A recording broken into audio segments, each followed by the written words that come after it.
Prosecution simply for living with HIV. In 30 states, Americans are being imprisoned due to their HIV status. Even when there is zero risk of transmission. And when HIV is undetectable, it's untransmissible. It's time for the laws to catch up to science. HIV is not a death sentence nor a deadly weapon. And it shouldn't be a crime either. Join the Elizabeth Taylor AIDS Foundation in the fight to modernize outdated HIV criminalization laws. Go to etaf.org. HIV is not a crime.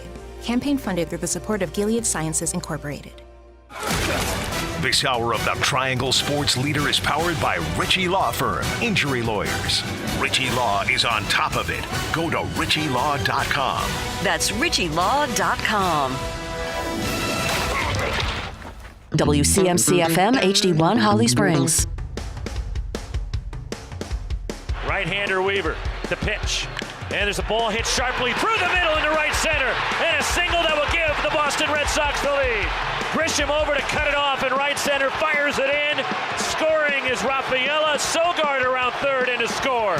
A two-run single, and the pinch hit delivers, and Boston leads it 2-1. Chapman, the pitch. Swing and a tip into the glove of Narvaez. And the Red Sox hang on and take game one. Chapman wiggles out of it. Bases loaded and nobody out. Strikeout, fly out, strikeout. And Boston is up 1-0 in this series.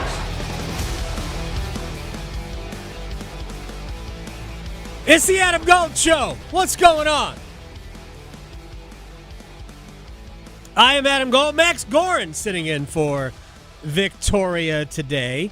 Do you know what Victoria is doing today, Max? I do not. She is decorating for Halloween. Oh, I kid you not. I kid you not. How come you're not part of the committee here decorating for Halloween? The whole radio station is being transformed into, funhouse.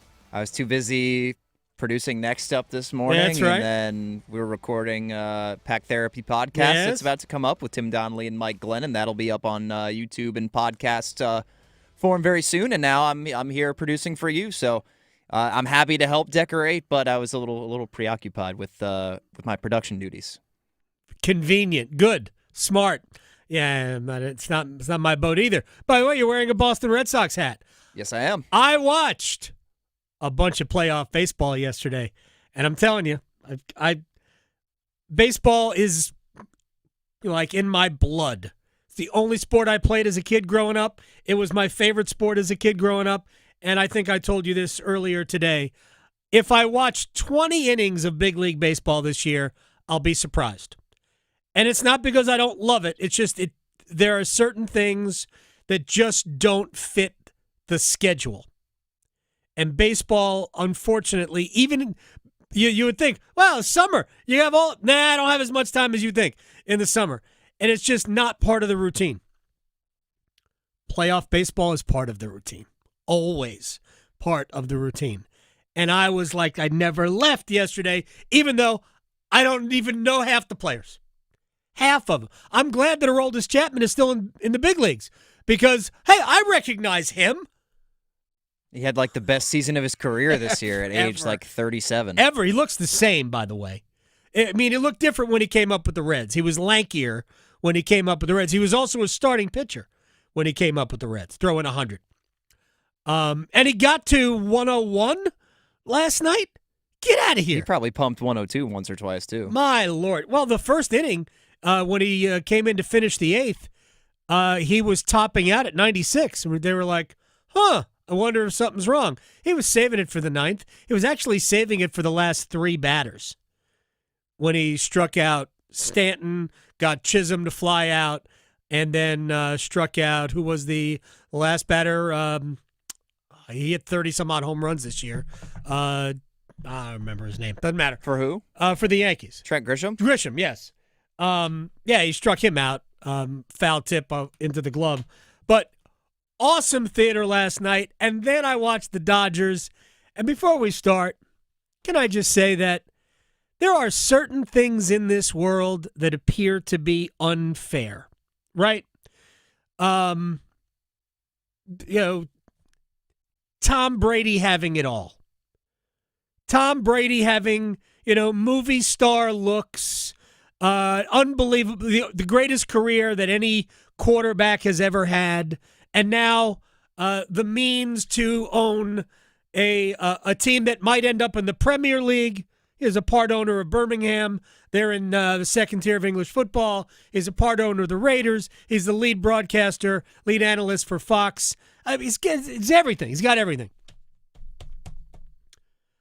I'm not sure that there has ever been anybody as good at their job as Shohei Ohtani is at his. He is unplayable.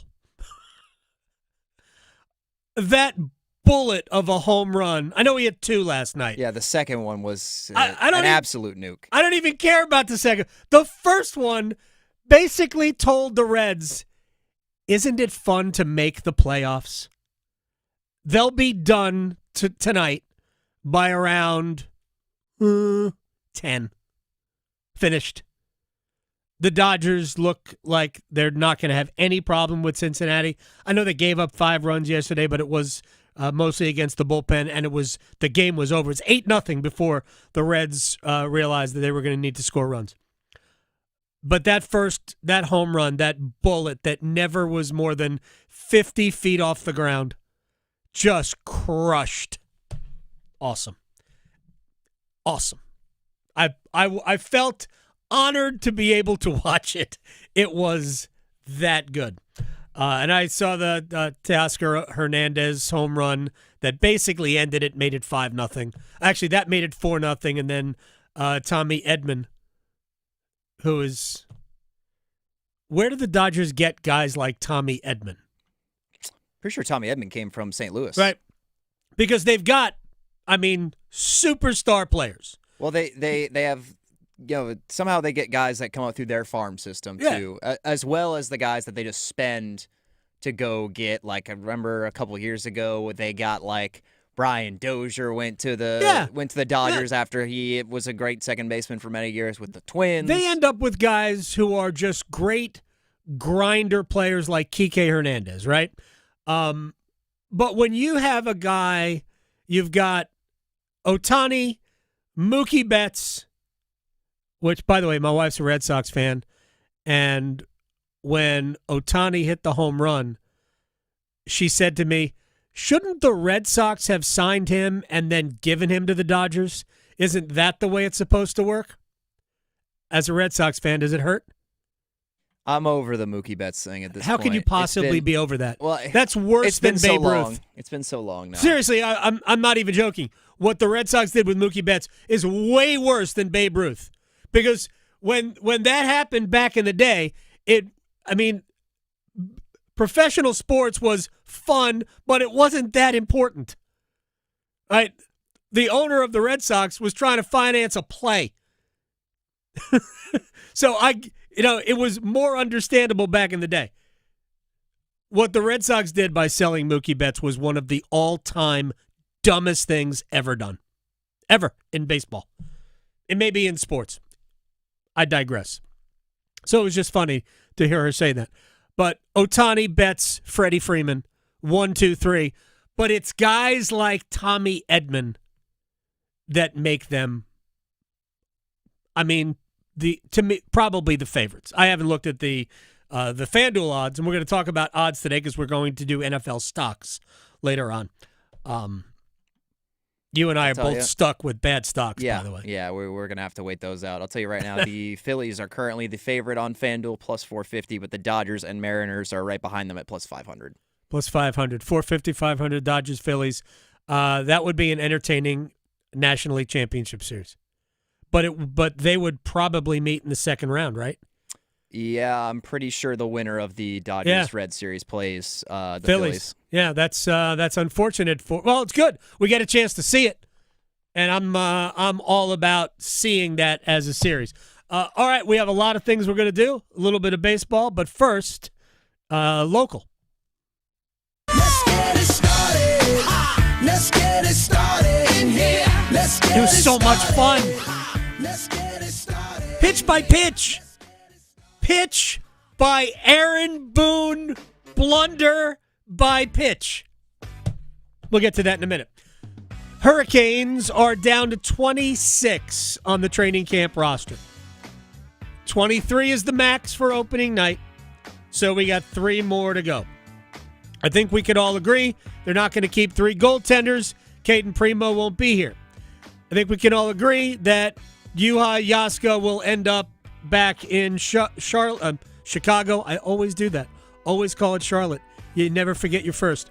So he'll be back in Chicago, but he's not healthy right now.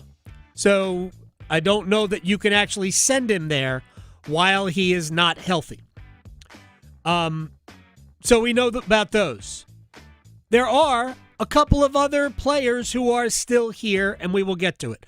But first, the highest profile player who is no longer with the Hurricanes, prize prospect Bradley Nadeau.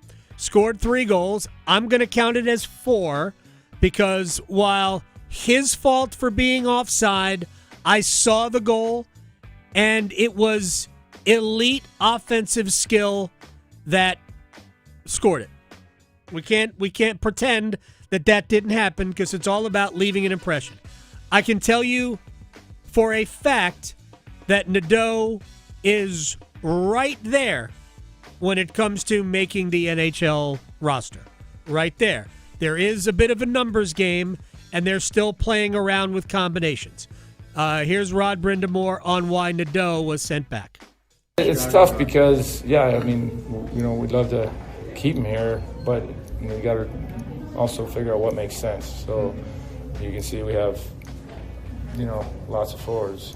So it wouldn't really make sense to, at this point, with the way the schedule just worked out, to, keep him around, get him going, and keep him playing. He's obviously developing really well, and, we'll obviously keep our eye on him, but he did everything he needed to do. So here's the way I read it. He's close, could have been here, but they want him to play more. And my read is he goes to Chicago for I don't know how long, plays a bunch, 17 to 19 minutes a night, and shows the rest of the game beyond the offense. The offense was there last year, but shows the rest of the game where Rod Brindamore can trust him in any situation. Here's the thing that we didn't see in this preseason. Nothing that he didn't do well. What we didn't see is Bradley Nadeau do it against NHLers. Because the Hurricanes, when they played their games, it was rare when we saw NHL players. Whether it was Tampa or Florida or Nashville, hardly any NHL players, really. And the Hurricanes are kind of the same thing. These preseason games have been largely about prospects and veterans trying to hook on with a job. All right, now, I think it's a matter of when, not if, he returns. For Rod Brindamore, it's also about who he would be coming in the lineup for. It just depends on the kind of call-ups. Everyone, he has to be the right fit, so you don't want to call him up and play 6 minutes a night. It just kind of depends on where we're at, but obviously he's a high-end player for us that we love how he's, kind of progressing. So he is the kind of player that probably needs to play in your top 6. That is the issue that Carolina is having right now, because he has to play with highly skilled players, and it's probably that type of a thing. And right now, Carolina's top 6 is pretty much taken care of. You've got the Aho line. You've got right now the Stankoven line with, it'll be, my guess is, Svechnikov and Blake, and then it will be Nadeau. And there is a situation where you're not sure that Nadeau's away from the puck game is ready, because we haven't seen it again. Now, he's made some very good plays, but he's also made a bunch of mistakes. And I think that's really the reason why they want him in Chicago, because you could find room for him now if you felt like you had to. Remember, Jackson Blake started on a fourth line last year. I would also point out for people who think, well, if you did it then, why can't you do it now? I would also point this out. There wasn't nearly the competition for forward spots. There was an available spot if somebody grabbed it. There really wasn't an available spot this year for somebody to grab, but I do think Nadeau played well enough to at least say, I'll be here soon, and I think he will be here soon. All right, a couple of players that remain. Giovanni Smith, who so many fans have been very excited about because he has gotten into 2 fights. I like his game. I wonder about foot speed, but that seems to be my thing lately. But he's made positive impact in every game he's played. He's played in 4 of the 5 games. Positive impact in every game he's played. He has scored goals in 2 of them. He's also had 2 fights. He's had 28 minutes worth of penalties. And the other player big bodies, 6'2", 215. Canes could use players with big bodies. The other player who is still here is Charles Alexis Legault, who I did a podcast almost featuring a few weeks ago. We had him on the program. To me, defenseman who will at some point be an NHL regular. My own read is that in the preseason, he's been good, not great. And that the real reason why he is here is the Hurricanes have no ready for NHL right shot defenseman. So that's the first reason he is still here. But the second reason he's still here is Jacob Slavin hasn't played in a game yet. Jalen Chatfield hasn't played in a game yet. Keandre Miller hasn't played in a game yet, and a lot of them have missed a ton of practice time. So we don't know if all of them are going to be ready for the opener a week from tomorrow. And B, there's still another preseason game to play. And Rod had said that he didn't even think that those guys were going to play in any preseason games. Well, unless the Hurricanes call up another defenseman, they've only got 5 who could play. If Slavin, Chatfield, and Miller don't play in Nashville on Saturday. So they either have to call up another one or play with 5. Yeah, I think Miller has shed the non-contact jersey, though. So maybe this weekend we see his first action. But I asked Rod about that on Sunday. And I asked him, are you concerned about any for the opener? And he said the most concern he had was with Miller not because of an injury, although obviously he's dealing with something. Just because of the missed because he doesn't know him yet. Right? So I don't know what I can get from him because I haven't seen him enough to know that yet. Like, could Chatfield and Slavin play on Saturday in Nashville? Yeah, probably. And maybe Miller will suit up and play 10 minutes. It's possible. So you can let Legault play 25 minutes. Doesn't really matter. So, right, because the Hurricanes right now have 8 defensemen. And Legault is defenseman number 8. So for the head coach, why did you keep those guys?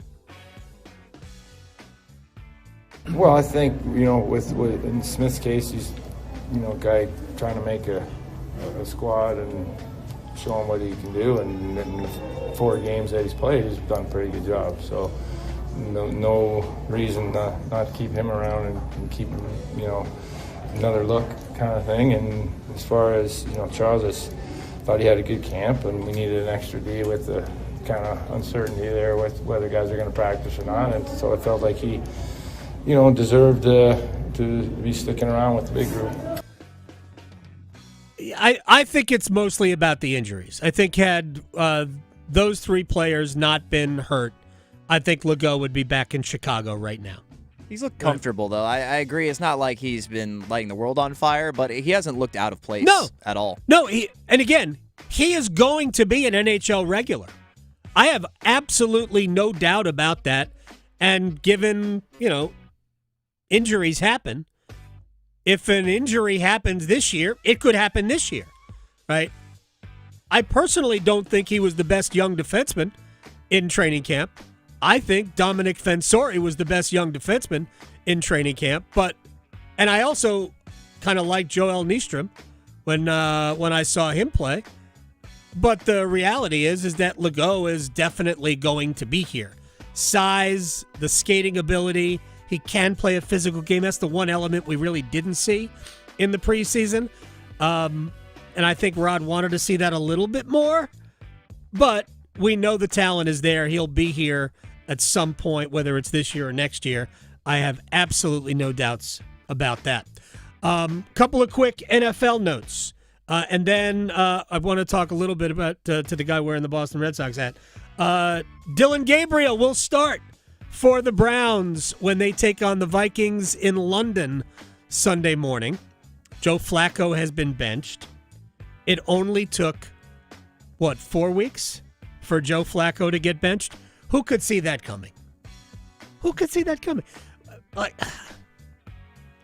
It's so telling that that's where Cleveland is as an organization, that they went into the season with Joe Flacco as the starter. Joe Flacco is a guy that you call in the end of October because all of your quarterbacks are either hurt or bad, and you thought, man, we just need somebody who has taken NFL snaps before.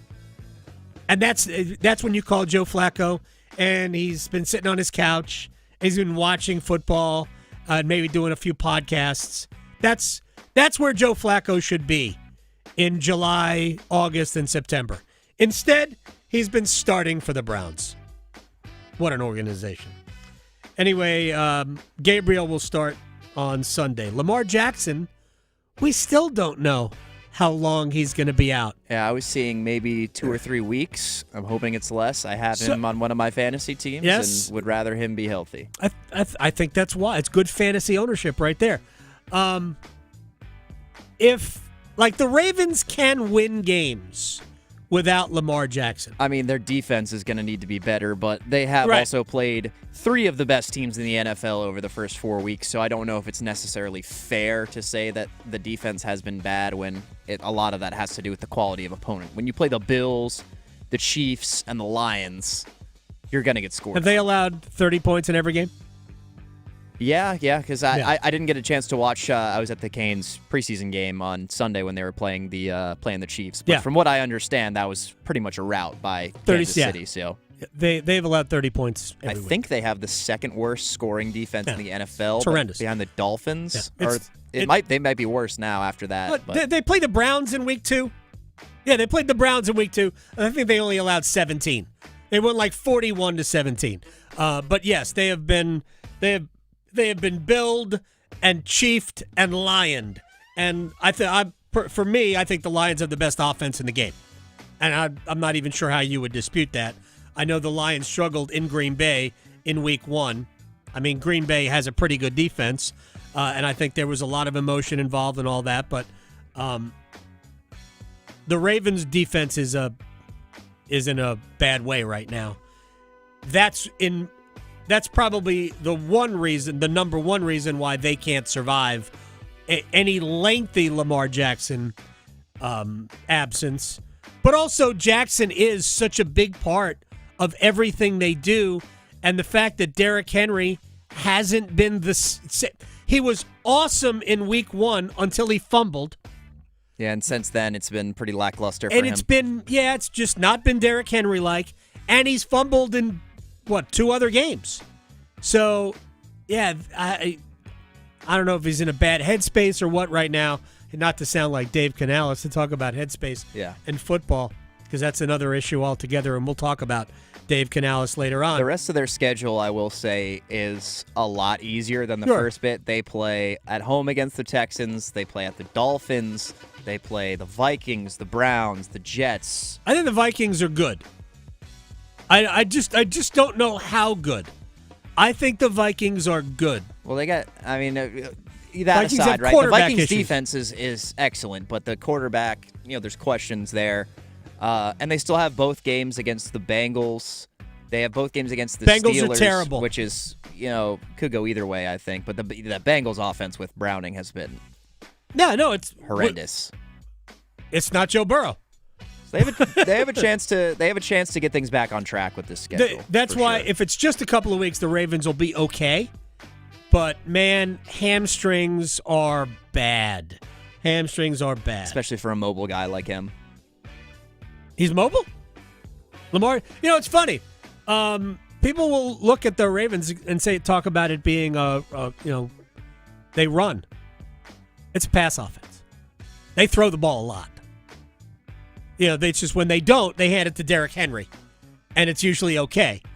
And you can hand it to Derrick Henry like 15 times a game, and he gets 111 yards. You go, okay, yeah. But they're a passing offense. It really has become that. All right, when we come back, Tripp Tracy will join us.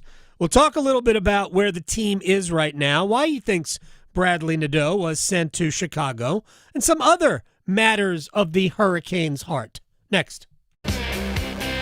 Still arguing whether hockey or golf has the tougher dress code? The Adam Gold Show on the North Carolina Sports Network.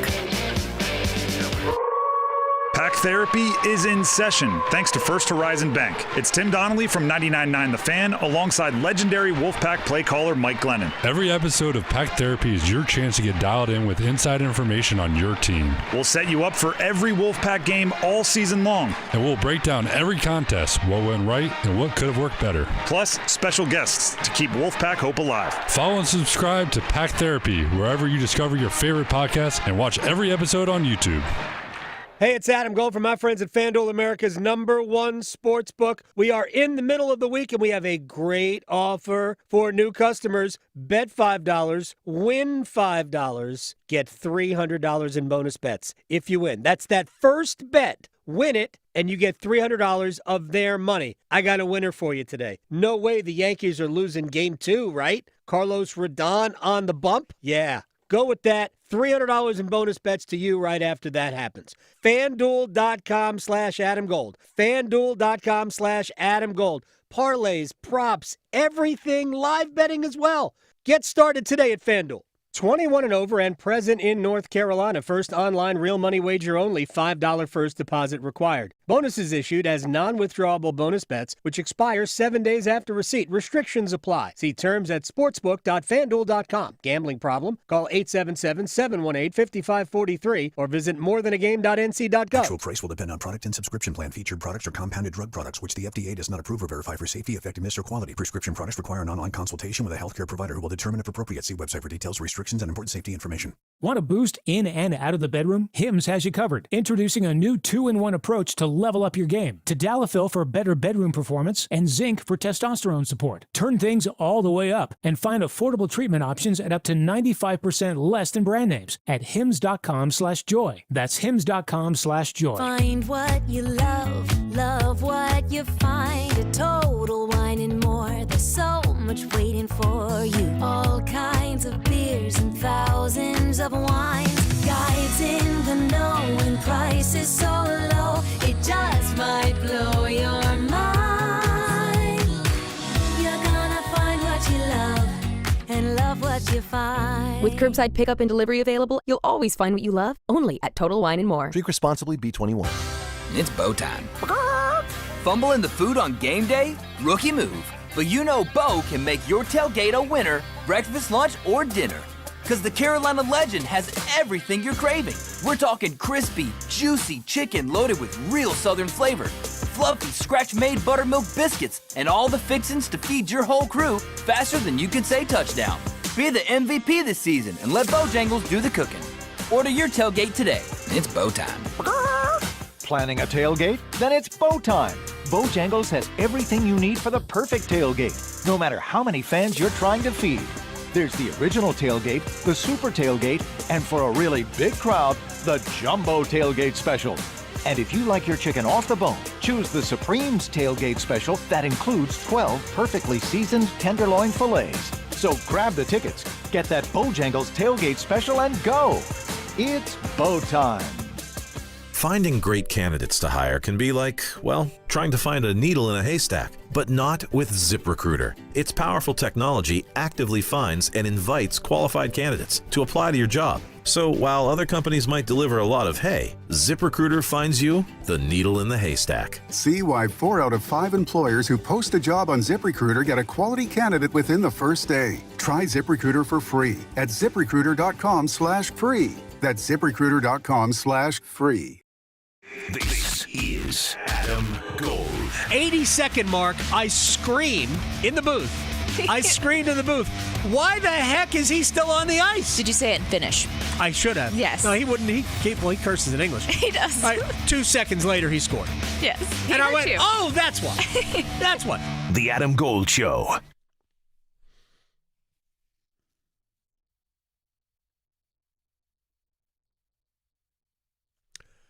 It's the Adam Gold Show. I am Adam Gold. Max Gorin on the turntables today. Hurricanes will start the regular season a week from tomorrow. The final preseason game is Saturday afternoon in Nashville, and it does look like we will see the majority, if not the entirety, of the NHL lineup, which will give us a good idea of how it's going to look. Tripp Tracy will be there, and the Hurricanes' top-notch game analyst joins us on the Adam Gold Show. Tripp, how are you this fine Wednesday afternoon? I almost said morning, because it feels like morning to me, but how are you this afternoon? AG, as long as my signal's coming through nicely, things are perfect because I'm hovering with my dog, the great Frank, here at Shelley Lake. Nice. I wanted to make sure when we hot stove, not that Frank cares, but I found an area with signal, so it varies. So it's a good off day. I believe that the team, now that the roster's been reduced, is doing a team building activity today, and then a couple of practices before that aforementioned Nashville game on Saturday. All right, first of all, you can't tell me that Frank doesn't care. I saw a video of him listening to the show, so I know Frank is your show for a big time. So I appreciate Frank. Before we get into the team, I just found this interesting. Sportico, which is a website that deals with business of sports, business and law as it connects to sports, has the Hurricanes valued at just under $2 billion and a 212% increase in the last 3 years, which is just amazing. But I find fascinating that they're ahead of franchises in terms of valuation, like Minnesota, the Calgary, Anaheim, Colorado, Nashville, like St. Louis, San Jose. Some established franchises, and granted, San Jose isn't established that much more than Carolina, but St. Louis has been around since they expanded from 6. It is just remarkable to me where the Hurricanes are as a franchise, just in the last now year 8 of the Tom Dundon era. Awesome. I mean, reasons for it. Because I struggled my freshman year at Harvard in the one core economics class taught by Reagan's economic advisor at the time. I struggled to get a C-, making mistakes on basic economic theories. But, so prefacing it with that, winning, sure, making the playoffs each and every year since Rod became the coach, and Tom's full year owning the team. Growth of the area with projections of a ton more exciting growth. The Stadium Series outdoor game certainly pops to me as a wonderful moment in time. The commitment and conviction, even though it'll take some time, of the renovations to the building and the surrounding areas. For my layman's mindset, those would be the things that I think about, starting with winning.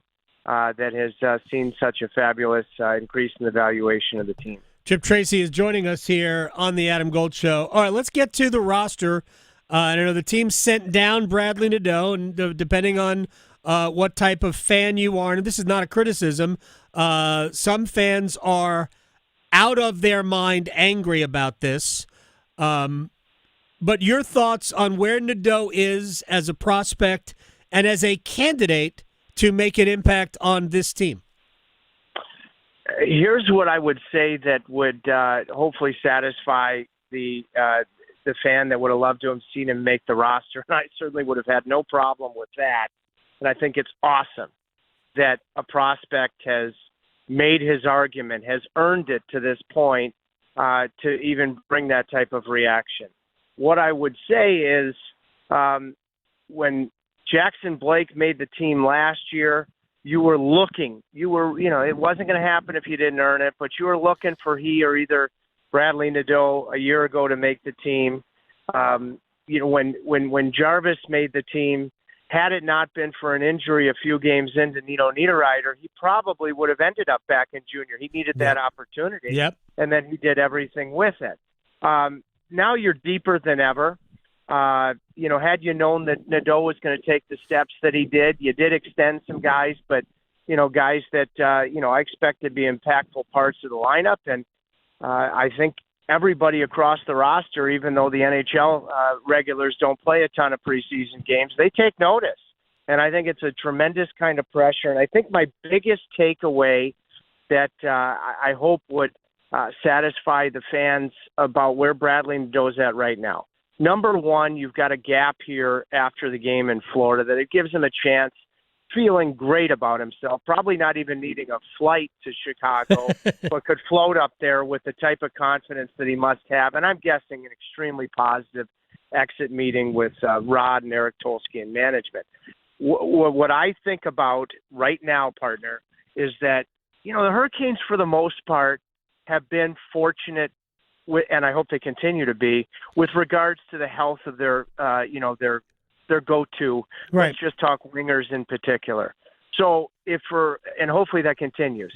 But for whatever reason, if either there's a significant injury to one of your top guys up front and specifically on the wing, or a guy has a prolonged period of struggling, or your power play does, instead of, if you're in one of those situations, which, again, I hope they won't be the Hurricanes, instead of having to look externally to plug a hole, look at how Bradley played in his games with NHL regulars. Andrei Svechnikov, the chemistry that he had in the one game in particular, when he played with Stan Coven and Blake, for me, you wouldn't even have to think about going externally. The first crack would be recalling Bradley Nadeau and feeling good about it. Yeah. So, that's something that I've been thinking about all morning, knowing that we were going to hot stove.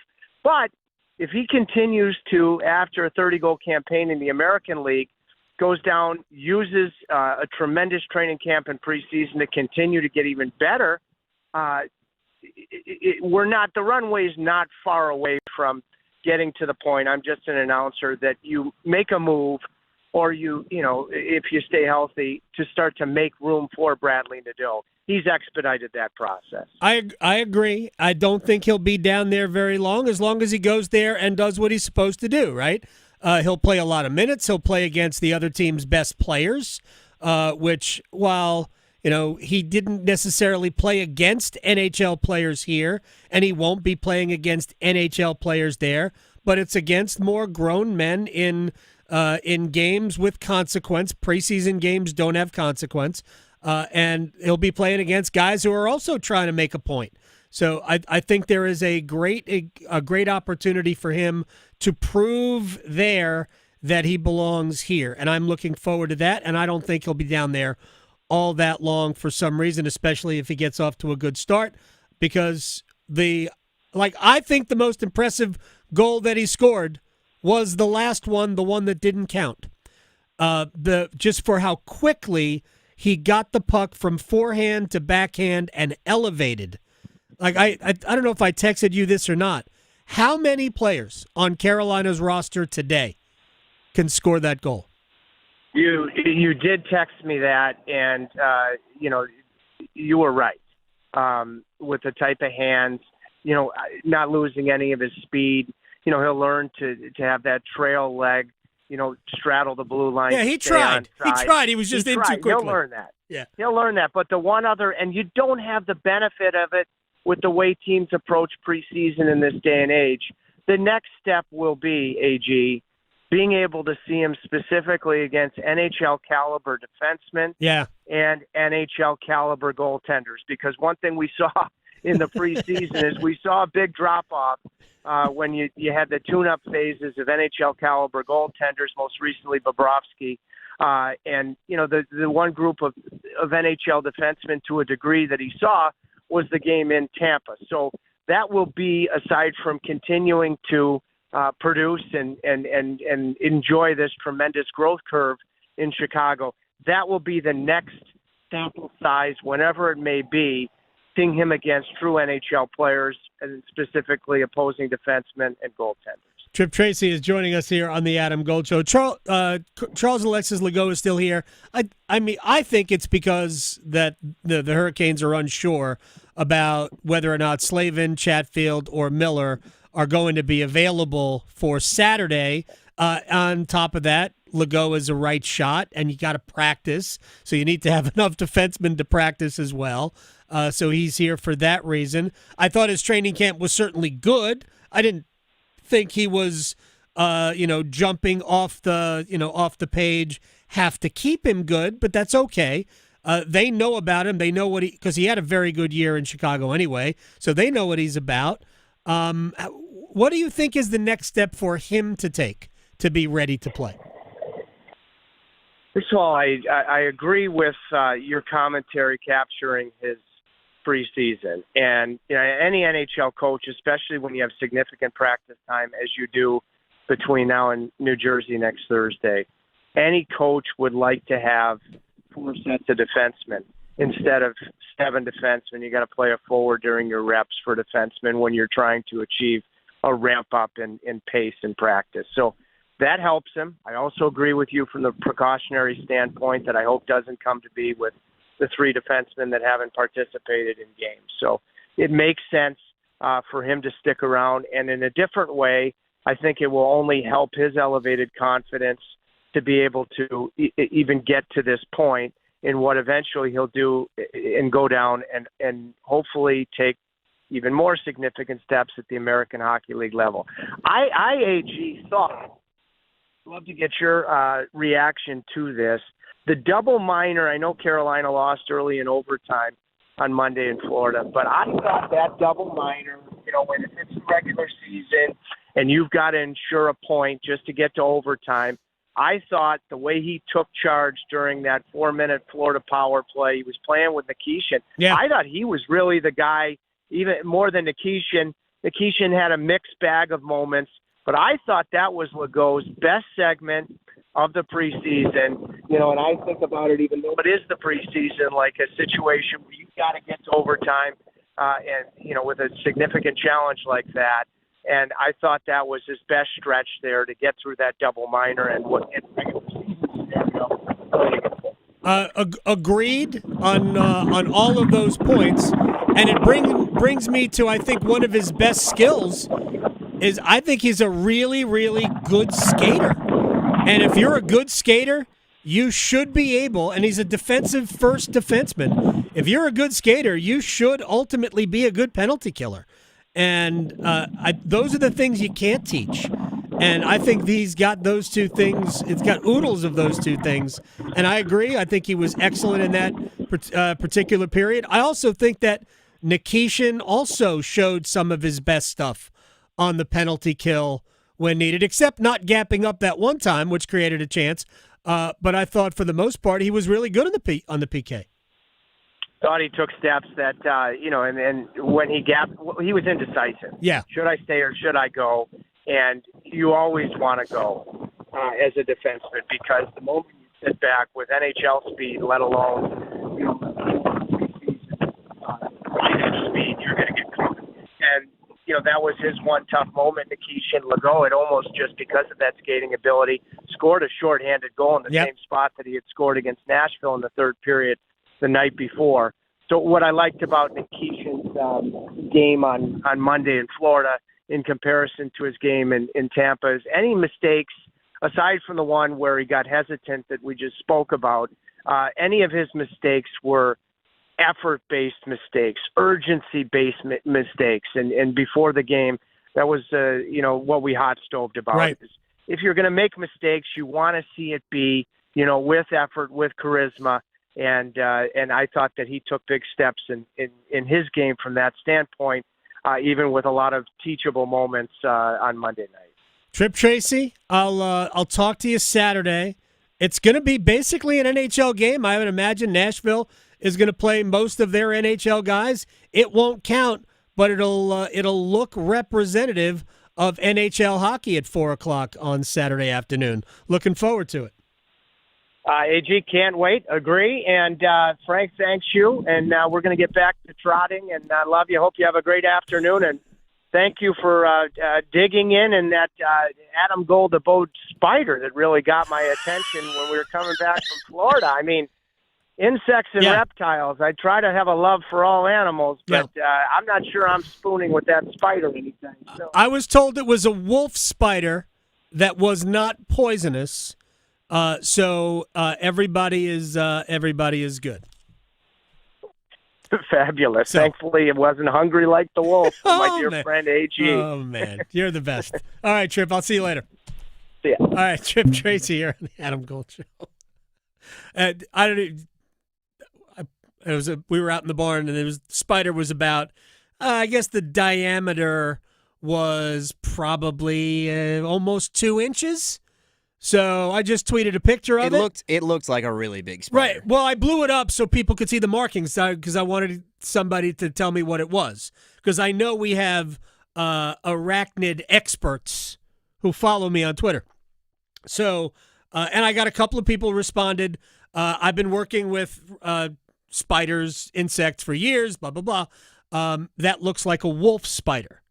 I had somebody who said it was a fishing spider, which might have been more dangerous, but even they came back later and said, nah, it's probably not a fishing spider. Either way, fishing spider is a little bit more dangerous, but it's not like anything worse than like a bee sting if it were to bite you. And frankly, when we got close enough to this, it took off. It was not interested. It just wanted out. Sort of like what we're going to do now. We're going to come back.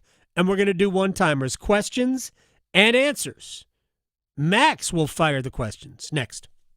His Zamboni is bigger than yours. The Adam Gold Show on the North Carolina Sports Network. Turning 65 soon, navigating Medicare can be overwhelming and confusing, but you're not alone. The NC Department of Insurance SHIP program can help. SHIP counselors can help you understand Medicare benefits to make your best choices. Visit ncship.com or call toll-free at 855-408-1212. SHIP provides free, unbiased help in all 100 counties. Project supported by grants from the Administration for Community Living. Contents do not necessarily represent official views of, nor an endorsement by ACL, HHS, or the U.S. government. You've only got so many weekends. Spend one doing something nobody saw coming. Is it a party, a festival, a race? It's all of that, and all at once. Concerts, tailgating, unbelievable action, 100 reasons to say this is actually awesome. It's fast, it's wild. It's the cutoff race in NASCAR's playoffs, the wild card weekend. The Bank of America Roval 400. This weekend. Get tickets at charlottemotorspeedway.com. You don't need a 4-year degree to have a rewarding career that makes a difference in people's lives every day. As a public power line worker, you'll build and maintain a locally owned and operated electric system to keep the lights on in your community. 4 months in a community college program provides the training you need to begin your career as an apprentice line worker in public power. And being a local government employee in North Carolina comes with excellent benefits. To learn more about line worker and other public power careers, visit electricities.com. Whether it's helping you work, save, or steer clear from fraud, AARP North Carolina is making sure your money, health, and happiness live as long as you do. Each week, AARP Without Limits meets people and explores topics to help improve how we live and age in North Carolina. You can also learn more about getting the most out of life by listening to AARP Without Limits, wherever you listen to your podcasts.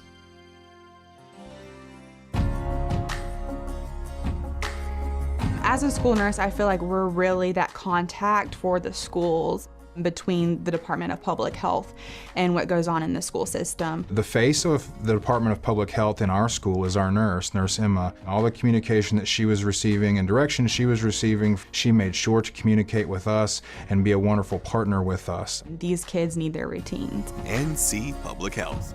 Everywhere, every day, everyone. For North Carolina high school seniors, the countdown to college is on. And at CFNC, we've got all the resources and information needed to get you on campus next year. Take College Application Week, for example. Did you know you can apply for free at many North Carolina colleges from October 20th through October 26th? Sure can. Don't miss the opportunity to save some money applying to college. And for more help, visit cfnc.org/C2C. At North Carolina Farm Bureau Insurance, you're more than a policy, you're family. With offices in every county, we're close by when it matters most. Our local agents customize coverage to fit your life. And our award-winning claims team delivers fast, quality repairs. It's no surprise Forbes ranked us the #1 auto insurer in America. North Carolina Farm Bureau Insurance. Helping you is what we do best. Now, all across North Carolina, it's Carolina Newsmakers. Each week, leaders from politics, education, business, and the arts join Don Curtis to share insights and ideas shaping our state. Listen on radio stations throughout North Carolina and on demand at carolinanewsmakers.com. Carolina Newsmakers is presented in part by the North Carolina Academy of Family Physicians, advancing family medicine in North Carolina since 1947. Gold. Gold. Turtle cake? Like, what do we... What? Isn't that an ice cream? What? Where's the confetti cake? Because, hello, confetti cake, delicious. With the little, I don't even know if it's real, but the little dots in the icing, like... None of these are real. What kind of fake thing that is, but it's delicious. It's my childhood. Like, that wasn't in the top 10. His opinion's invalid to me. The Adam Gold Show. It's the Adam Gold Show. I am Adam Gold. Chip Patterson will join us in about 25 minutes. College football on a Wednesday. That's what we do here. And a little bit later on, because, Max, you and I are both geeks for it, right? The Ryder Cup. Third hour, a post-mortem on why. So let me ask you this question, Max. Very quick. Actually, I don't want to take time away from one-timers. So I'll ask you a Ryder Cup question later. Remind me. Questions and answers.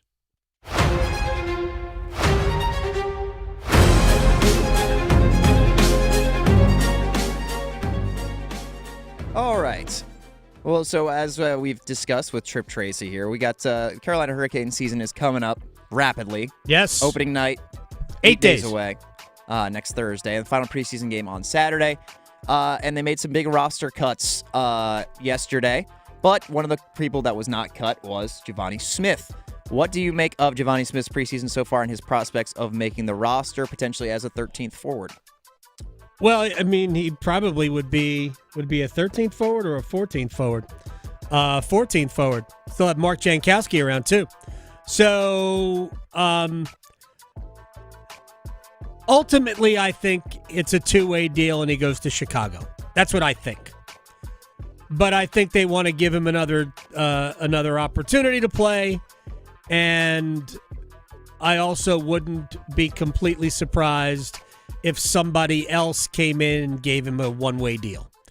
But I'm not sure he's got the foot speed to really play the way the Hurricanes play. So I have my reservations about it. But I think it's cool they're giving him another game. He'll play, obviously, Saturday in Nashville. All right, we'll stick with the Canes here because it was announced earlier today the Devils have signed Luke Hughes to a 7-year extension worth a $9 million AAV. Excuse me? What does this mean for another young defenseman in Alexander Nikishin, who's going into a contract year this season? He is going into a contract year. It will entirely depend on what Alexander Nikishin does this year. And I have no idea what type of season he's going to have. I think that there are elements of his game that are not ready for the NHL. I do in some ways worry about how fast he is. I have seen, I don't believe the head coach will use him on the power play. I don't. I think if everybody's healthy, Keandre Miller will be the quarterback of the second unit. And I think you might even see Sean Walker on the second power play. Maybe not as the quarterback, but maybe just out there in general. But I don't think they'll use Nikishin on the power play. So it all depends on the type of season he has and how much he progresses. That's it. It's weird. Tough. It's so hard to forecast. All right. Last one. We touched on this earlier in the show. Baseball postseason underway. All the game ones from the wild card series yesterday. Who out of the wild card teams has the best chance to make a deep run in the MLB postseason? Well, out of the wild card teams or the wild card series, because the answer is the Dodgers. Yeah, teams that played yesterday. The Dodgers look like an absolute house. The lineup is great, but again, you've got the best player ever. There has never been anybody that does what Shohei Ohtani does. I actually once asked Rod Brindamore, does hockey have a Shohei Ohtani? He said you'd have to have somebody who is not only a great goal scorer, but could be a goalie. That's how crazy it is. Because your fantasy football team needs all the help it can get, the Adam Gold Show on the North Carolina Sports Network. Listen every afternoon for The Drive with Tim Donnelly. The Panthers have been searching for years for a quarterback with some it factor that can help transform their franchise. It has to sting to know he was in your state, he went to college in your state, and when he scored against you for the Patriots, he did your icon Cam Newton's celebration. Drake May is everything the Panthers want, and it hurts. The Drive with Tim Donnelly, 3 to 6 on 99.9 The Fan. The 25th Anniversary SAS Championship tees off October 10th through 12th at the Prestonwood Country Club. See golf's greatest, Ernie Els, Bernard Longer, Colin Montgomery, and more battle it out right here in the Triangle. This year's celebration is bigger than ever with fireworks after Food Truck Friday and exciting action from the legends all weekend long. Don't miss golf, food, family fun, and 25 years of memories. Get tickets today at saschechampionship.com. Proceeds benefit the YMCA of the Triangle. Struggling with high interest debt? You can pay it all off in days with Loan Pronto's Rapid Equity Loan. Hey, it's Dennis Cox. Get cash out now without touching your low-rate first mortgage. No appraisals, no waiting, no BS. The Rapid Equity Loan program at Loan Pronto is amazing. One Loan Pronto client just got $300,000 approved in under 24 hours. They paid off debt, renovated the kitchen, and cut their monthly expenses by $1,800. That's a huge turnaround. Loan Pronto, instant approvals, low rates, no hard credit pull up front. Listen, your home equity is yours. Use it. Get cash to consolidate your debt down to one easy low monthly payment. Call Loan Pronto now for a free instant appraisal for your home and see how much cash you can get today. Loan Pronto is A+ rated by the BBB and have nearly 2,500 5-star Google reviews. Their service is off the charts. Call now to start the conversation. 919-381-1760, loanpronto.com. 919-381-1760. Get debt relief now. Loanpronto.com. Equal housing lender. NMLS 166171 on approved credit. NMLSconsumeraccess.org.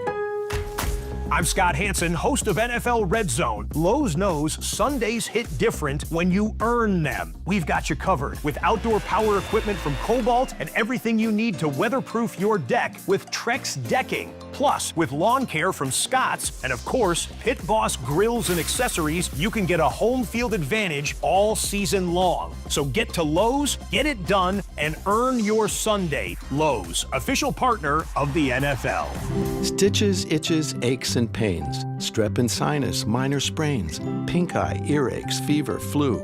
virtual visits, physicals too. At WakeMed MyCare 365, we offer both walk-in primary care and urgent care. So find the MyCare location nearest you at wakemed.org. Walk right in, and for just about anything from asthma, rashes, and examinations to x-rays, labs, and vaccinations, make MyCare your care. Stay informed with The Rundown, the daily newsletter from High School OT that delivers high school sports news and insights straight to your inbox. Brought to you by High School OT and powered by our sponsors, First Carolina Bank and Smith Douglas Homes. Subscribe to The Rundown at highschoolot.com. I'm a wife and the mother of 2 kids. And when I get to work in the precinct house and put on my uniform, I can tell you, as a police officer, we're building partnerships. This should be happening everywhere, so the police should be reaching out to this community, and this community should reach out to the police. That's the way to make this a safer place. Start the conversation and help stop crime. To learn the 5 things you can do, go to ncpc.org/prevent violent crime. A message from the National Crime Prevention Council and the Bureau of Justice Assistance. I'm attorney Brian Ritchie. Getting hurt in a car wreck comes with all kinds of stress and frustration. But when you call me, I'll be on top of all of it. So all you need to worry about is getting better. If you've been injured in a car wreck, I'm on top of it. Contact us at richielaw.com. Broadcasting live from the Lenovo Studios. WCMC HD1 Holly Springs. 99.9 The Fan. The Triangle Sports Leader. From the 25, Aller loading up, throwing down the right sideline. Intercepted! It's over! Dylan Thieneman with the INT, and the Oregon bench swarms onto the field. The Ducks have won in double overtime after blowing a 14-point fourth quarter lead. The Ducks get the win on the road at Penn State, 30-24. It's the Adam Gold Show. I'm Adam Gold. We are just 15 minutes away from our conversation, our normal Wednesday conversation with Chip Patterson. Cover 3 podcast, CBSSports.com. Had a lot of things to chew on with him. And we don't even have to leave the ACC, but we will, because that result, Oregon winning at Penn State, means that the Nittany Lions, who basically have a 3-game season, the home game against Oregon, they have a trip to the Horseshoe to take on Ohio State, and then the home game with Indiana, and the Ohio State and Indiana games come in consecutive weekends. Like, if they fail in 2 of the 3, if they lose at Ohio State, which, by the way, would just about guarantee they're not playing in the Big Ten title game, how do you take them seriously as a playoff team? I don't. Right. I honestly, like, it feels like it happens every season with Penn State. Like, they just cannot win in a meaningful game. It's the James Franklinitis. He's 4-21 against top 10 teams. 4-21 against top 10. He's State, like 11 and now 27 against top 25 teams, which is, frankly, worse. 11. I get not beating top 10 teams. You don't play that many, and that also means that you're probably in the top 10. It's bad, right? But it's not as bad as Penn State being 11-27, I believe, under James Franklin against top 25 teams, because Penn State has primarily lived in the top 15. You should have more wins against teams in the bottom of the top 25, and they don't. I've used this comparison to somebody who went, oddly, I get it, that Dave Dorn and James Franklin bear a resemblance when it comes to the inability to win that game. Penn State doesn't win those games. And that's really one of the things about NC State football, is that under Dave Dorn, they haven't won very many of those games. They've beaten Clemson a couple of times, but it's been 13 years. You play Clemson basically every year. So it's been a minute. And I'm sure they're frustrated with James Franklin at Penn State, although the program is in amazing shape. And that is a great place to be the head coach. All right, only a few more minutes before we get to Chip Patterson. And Oregon, Penn State will come up, as will Clemson, North Carolina will come up. And it's actually a pretty good week for ACC football if you are thinking about the standings. Louisville and who is it? Virginia play. Louisville is a 6.5-point favorite in that game, by the way. Duke and Cal, late night. I ain't watching. Chip will watch it. Then I'll listen to the Cover 3 podcast the next day, and I'll find out what happened. All right, let's run the news back.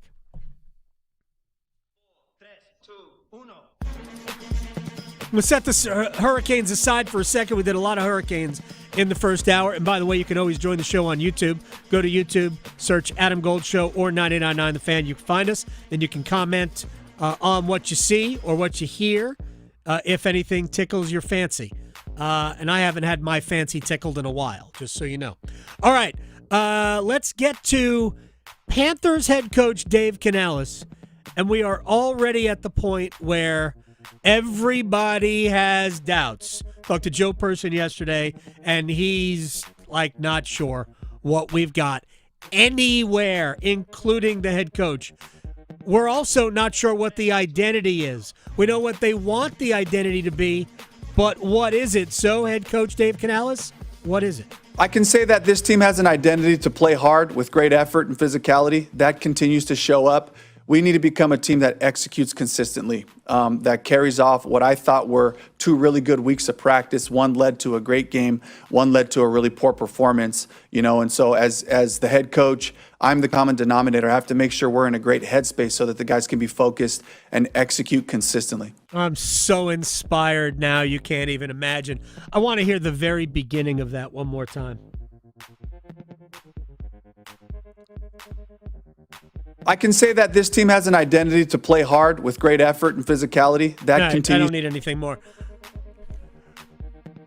Every team in the NFL does that.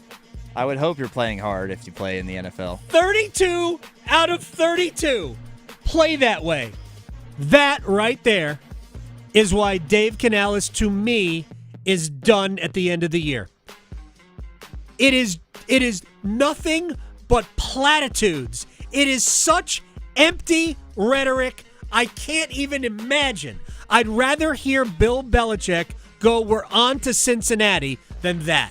It was our fearless leader here, Paul Ihander, in our weekly meeting on Monday. He played a clip of Jim Mora one year in the 90s after the Saints lost to the Panthers.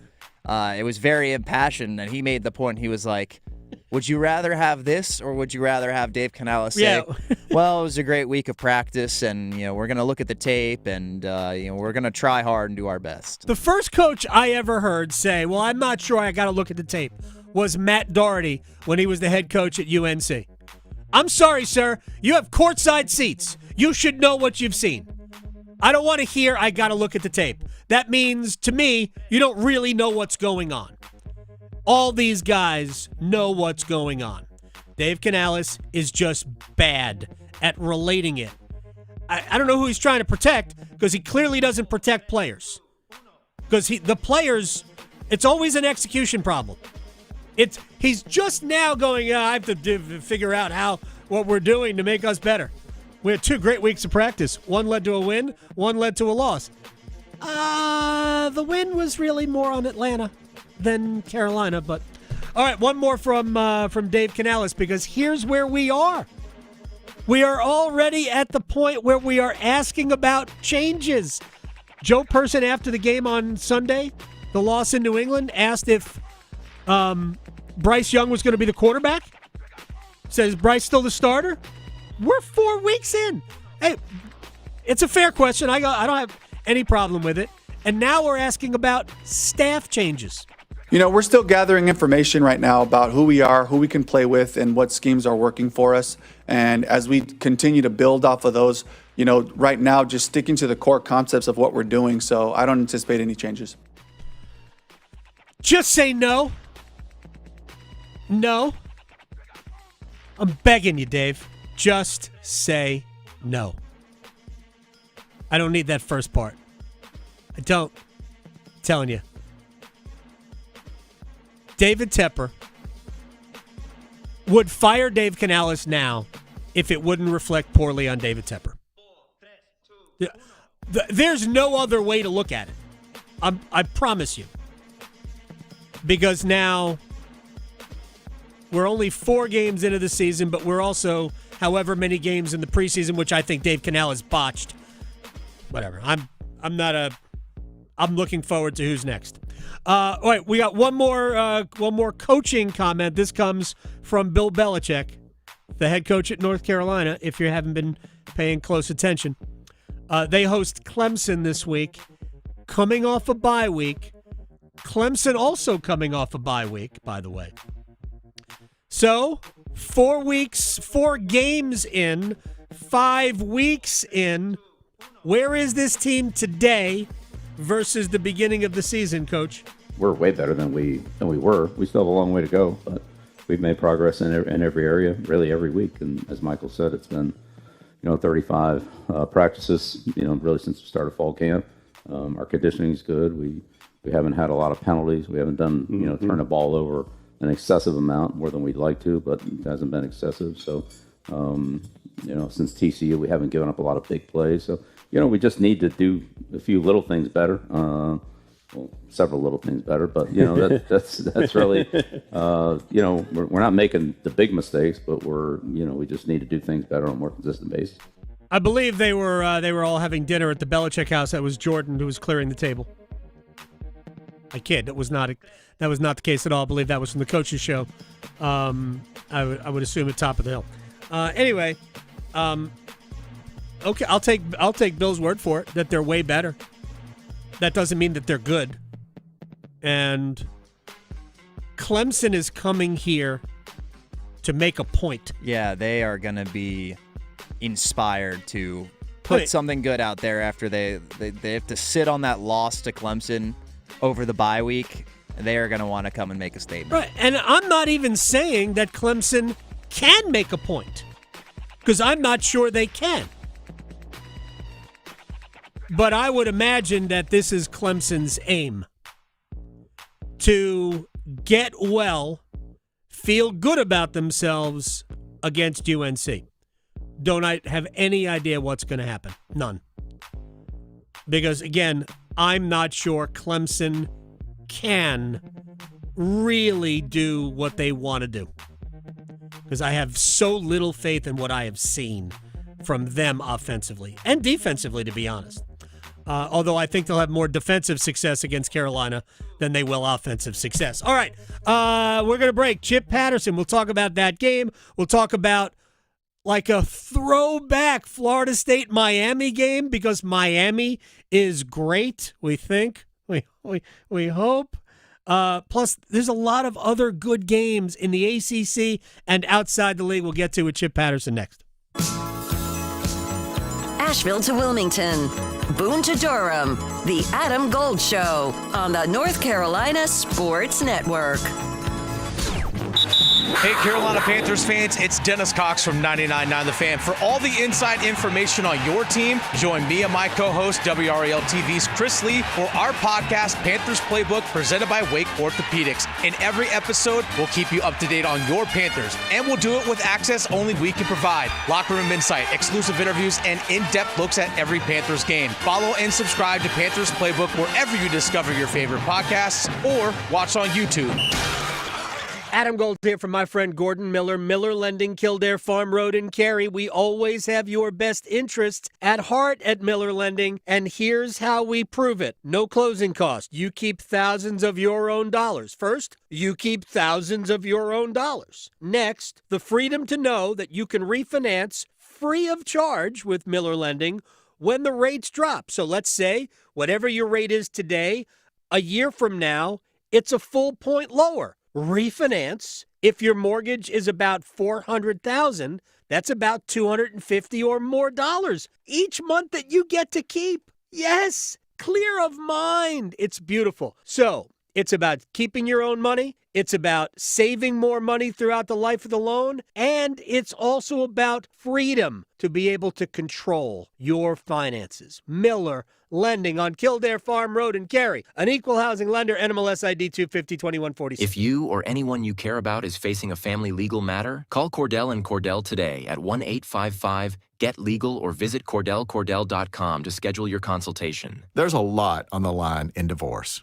This is Joe Cordell of Cordell & Cordell, the largest family law firm in the country, with over 35 years of helping clients navigate divorce. But being big doesn't mean less personal or less local. Our attorneys live and work in your community, and as neighbors, they understand the challenges your families face. Divorce touches all areas of your life: your home, savings, retirement, and of course, kids. So when you find yourself facing divorce, you need a partner you can count on. Visit CordellCordell.com to schedule your consultation. If you or anyone you care about is facing divorce, contact Cordell and Cordell today. With over 100,000 clients served, we understand the challenges you're facing on a personal level. Call Cordell and Cordell today at 1-855-GET-LEGAL. That's 1-855-GET-LEGAL. Joseph Cordell, licensed in Missouri and Illinois. CordellCordell.com. Here's Brandon with Parkway Sleep Centers. Tired of waiting for a sleep treatment? At other sleep centers, it can take 6 to 8 months just to get an appointment and cost you thousands more. Not Parkway Sleep Health Centers. We schedule you within weeks, and we'll save you money too.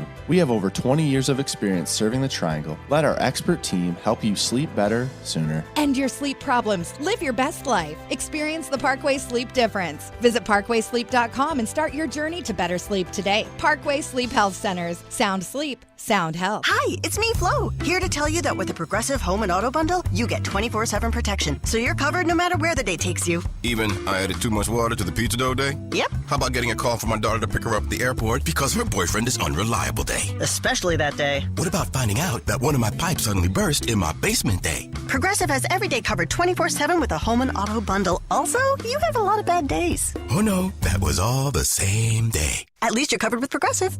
Progressive Casualty Insurance Company, affiliates, and other insurers. Not available in all states. With great deals coming this Prime Big Deal Days, October 7th and 8th, greatness is a deal away. So if you love baking, you can get a deal on a new mixer, transforming you into the Lord of the Loaves. Hear ye! Make way for the baron of brioche, the sultan of sourdough, the Lord of the Loaves, Prime Member Dave!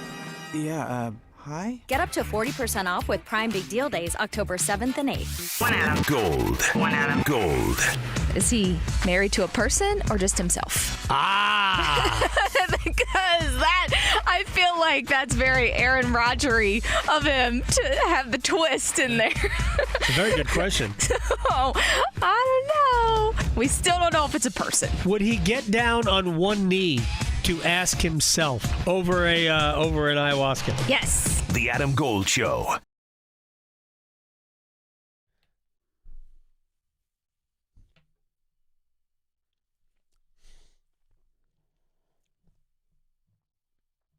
It's the Adam Gold Show. I am Adam Gold.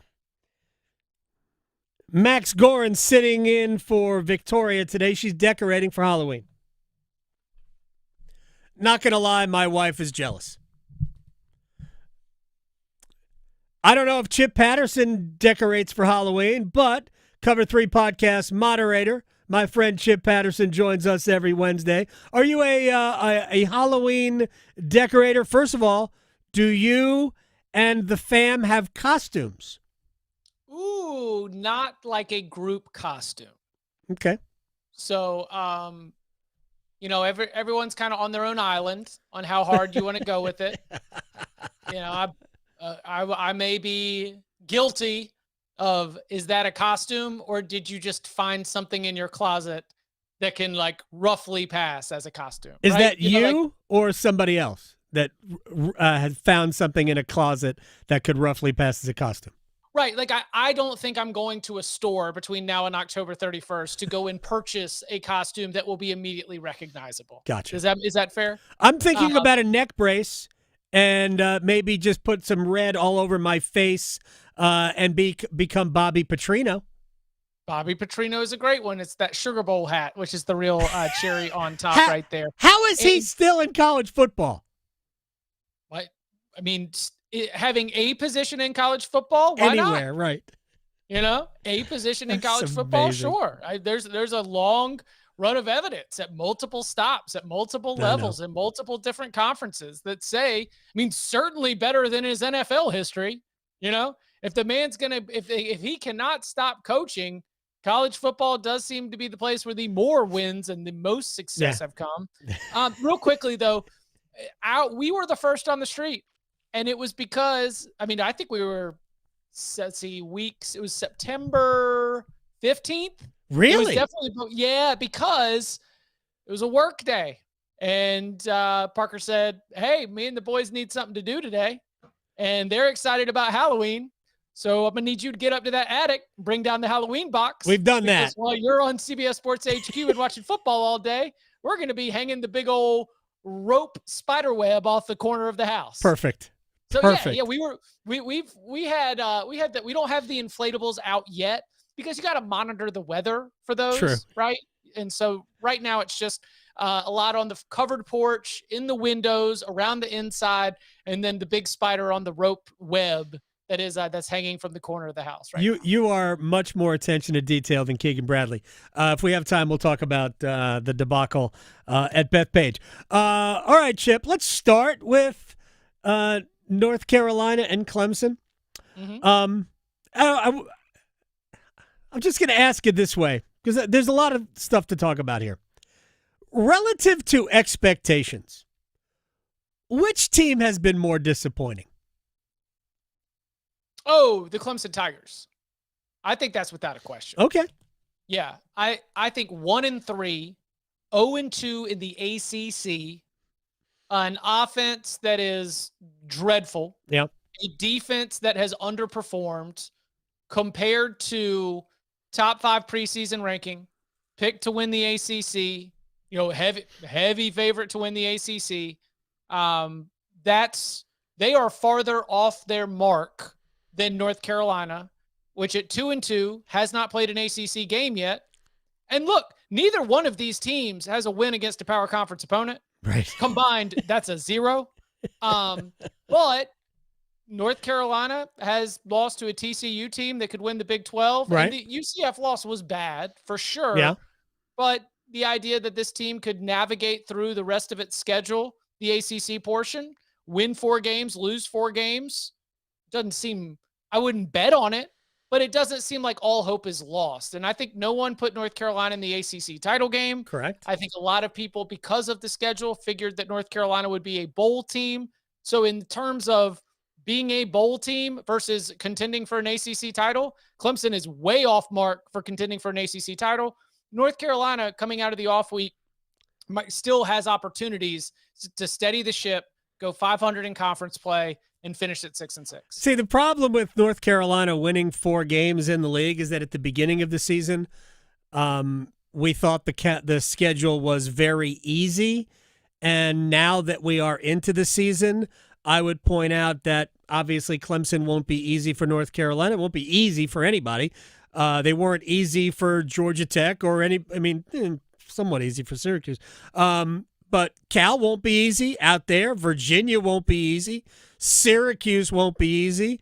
Duke and State won't be easy. So I'm not sure I see 4 wins for Carolina, but it's also not out of the realm of possibility that they win 4 times. But I have a hard time closing my eyes and seeing anything significantly better than 4. But you would 4 and say 8. that North Carolina is like North Carolina 4-8, 5-7, do like probability wise look like more likely records at the end of this.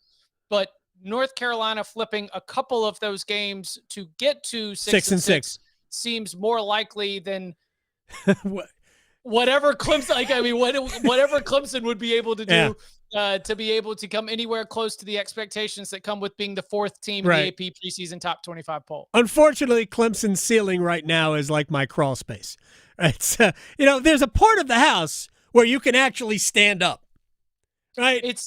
It is similar to 2023. The best thing that Clemson can do is win out the rest of the way, go win the Gator Bowl, and try to use that as a building block. But even that, I think, is going to be difficult because one of the reasons why everyone liked this Clemson team so much was all the 2026 NFL draft picks that were on the roster. And while you can, as a college football analyst, I can argue they have not played to those projections. A lot of times those NFL guys don't care. If you got the bodies, if you've got the tools. They've been told. Go look at Shamar Stewart, right? Yeah. He had like 3.5 career sacks at Texas A&M, still ends up being a first-round draft pick to the Cincinnati Bengals. Yeah, but he was taken by the Bengals, so that's, But my point is that, whether you're talking about a Right. TJ Parker or a Peter Woods or an Avion Terrell or, like any of these other players that I think, have been a part of a defense that has not been what I expected.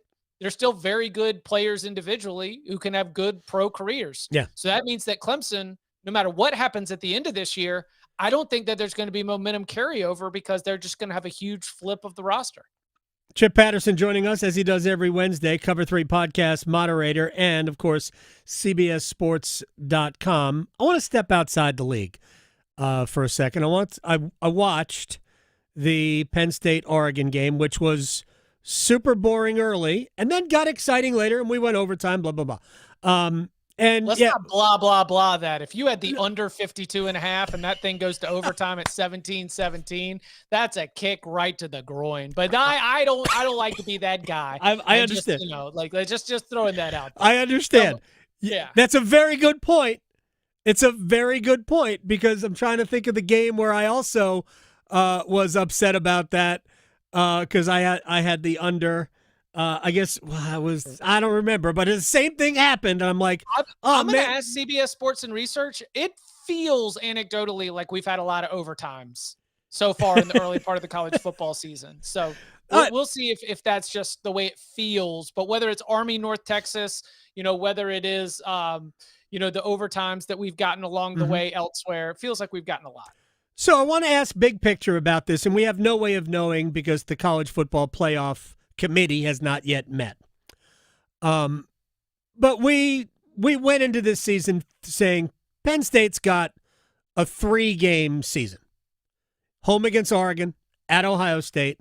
And actually, I think we said it was a 2-game season because at the beginning of the season, Indiana was still cute, but who knows?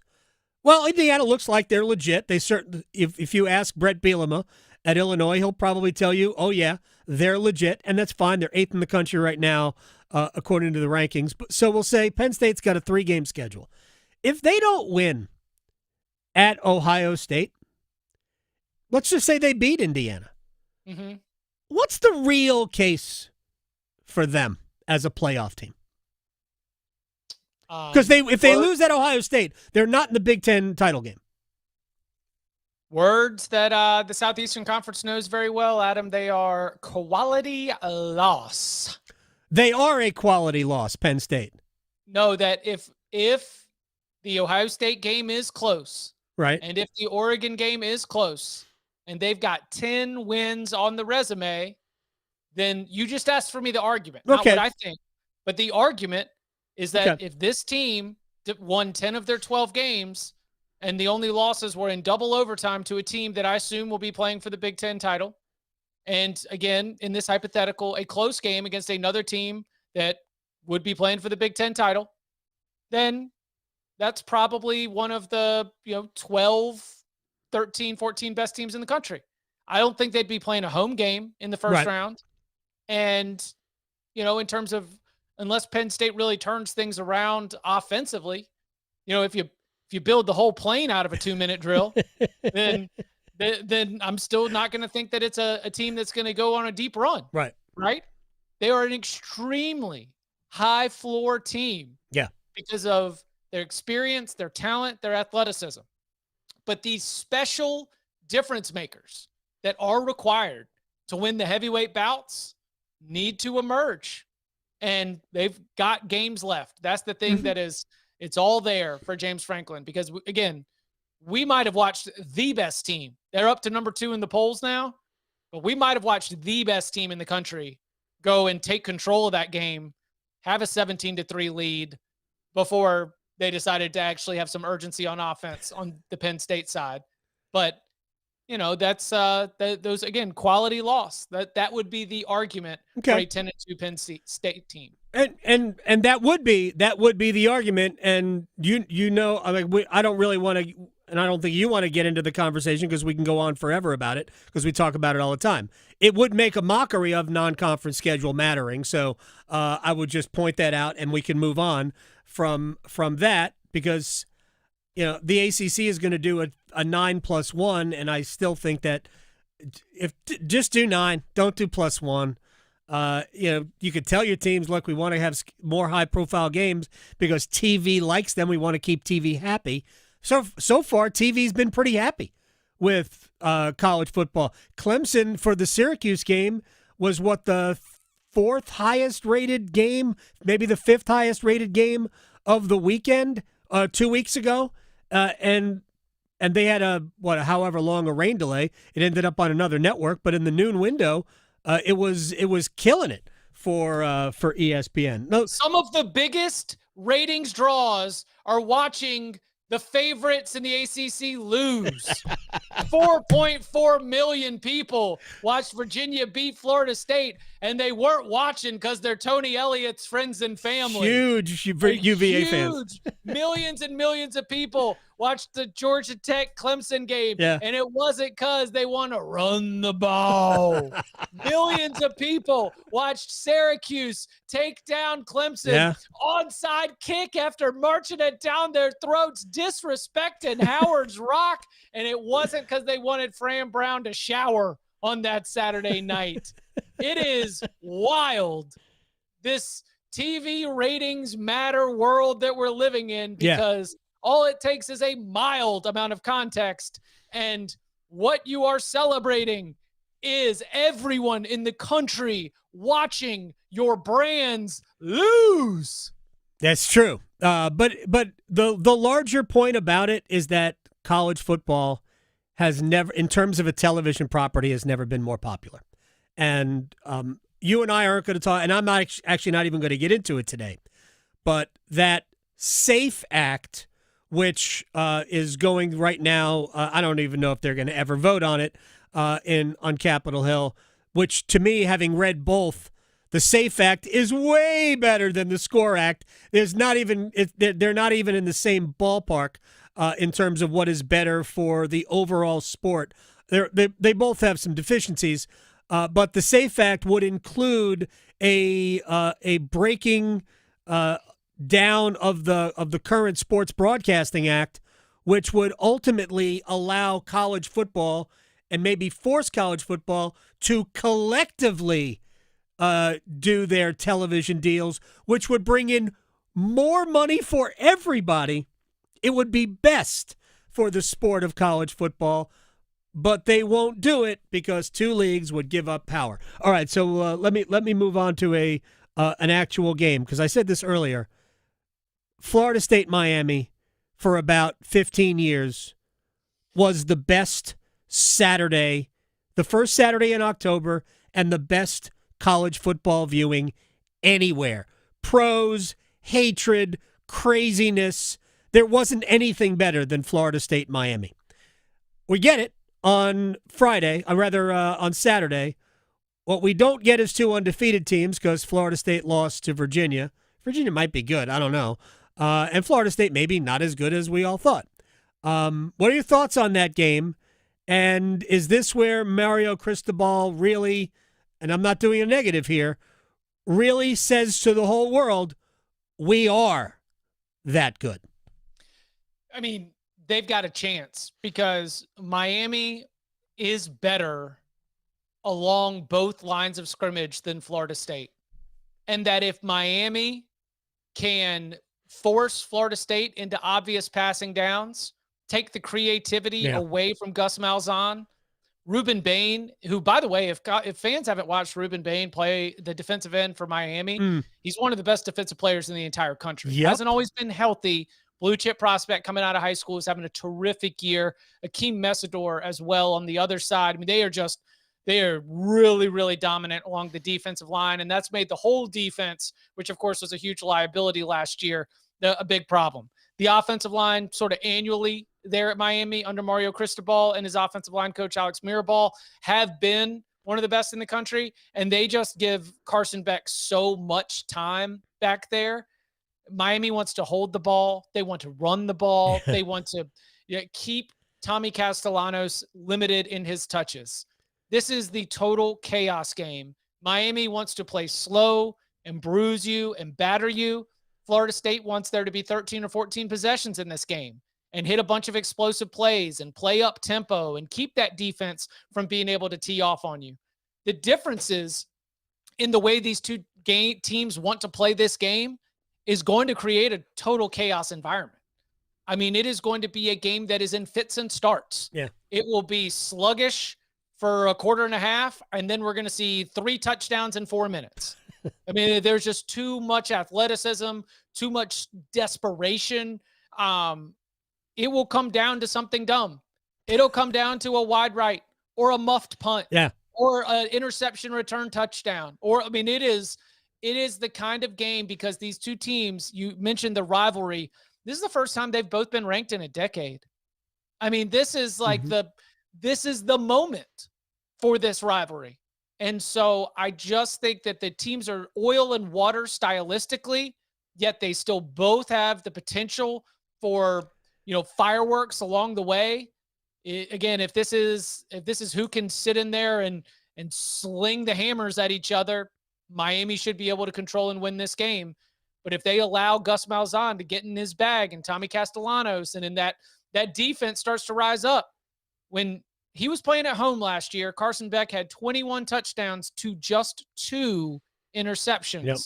When he was on the road or in a neutral site environment, 7 touchdowns, 10 interceptions. So Carson Beck, in his very first game away from home as a Miami Hurricane, the whoopsie daisies are hiding beneath the surface. Can Florida State bring them to the surface? And that's the thing. Chip Patterson is joining us here. That's the thing about this Miami team, is that other than maybe the first half, 3 quarters against Notre Dame, we haven't seen good offense from them, right? It's been good enough offense, but it hasn't been good offense. And I would argue that in college football, you have to play great offense to win it all. Not just good. I think the days of relying on your defense and just being good enough offensively, I think those days are over in college football. Unless your name's Ohio State, but look, we don't need to get too. Okay, if you have that, yeah. If you're not giving up anything, then you don't and if need you a have lot. Jeremiah Smith, if you are like, I mean, they've got the true. Ohio State this year has the true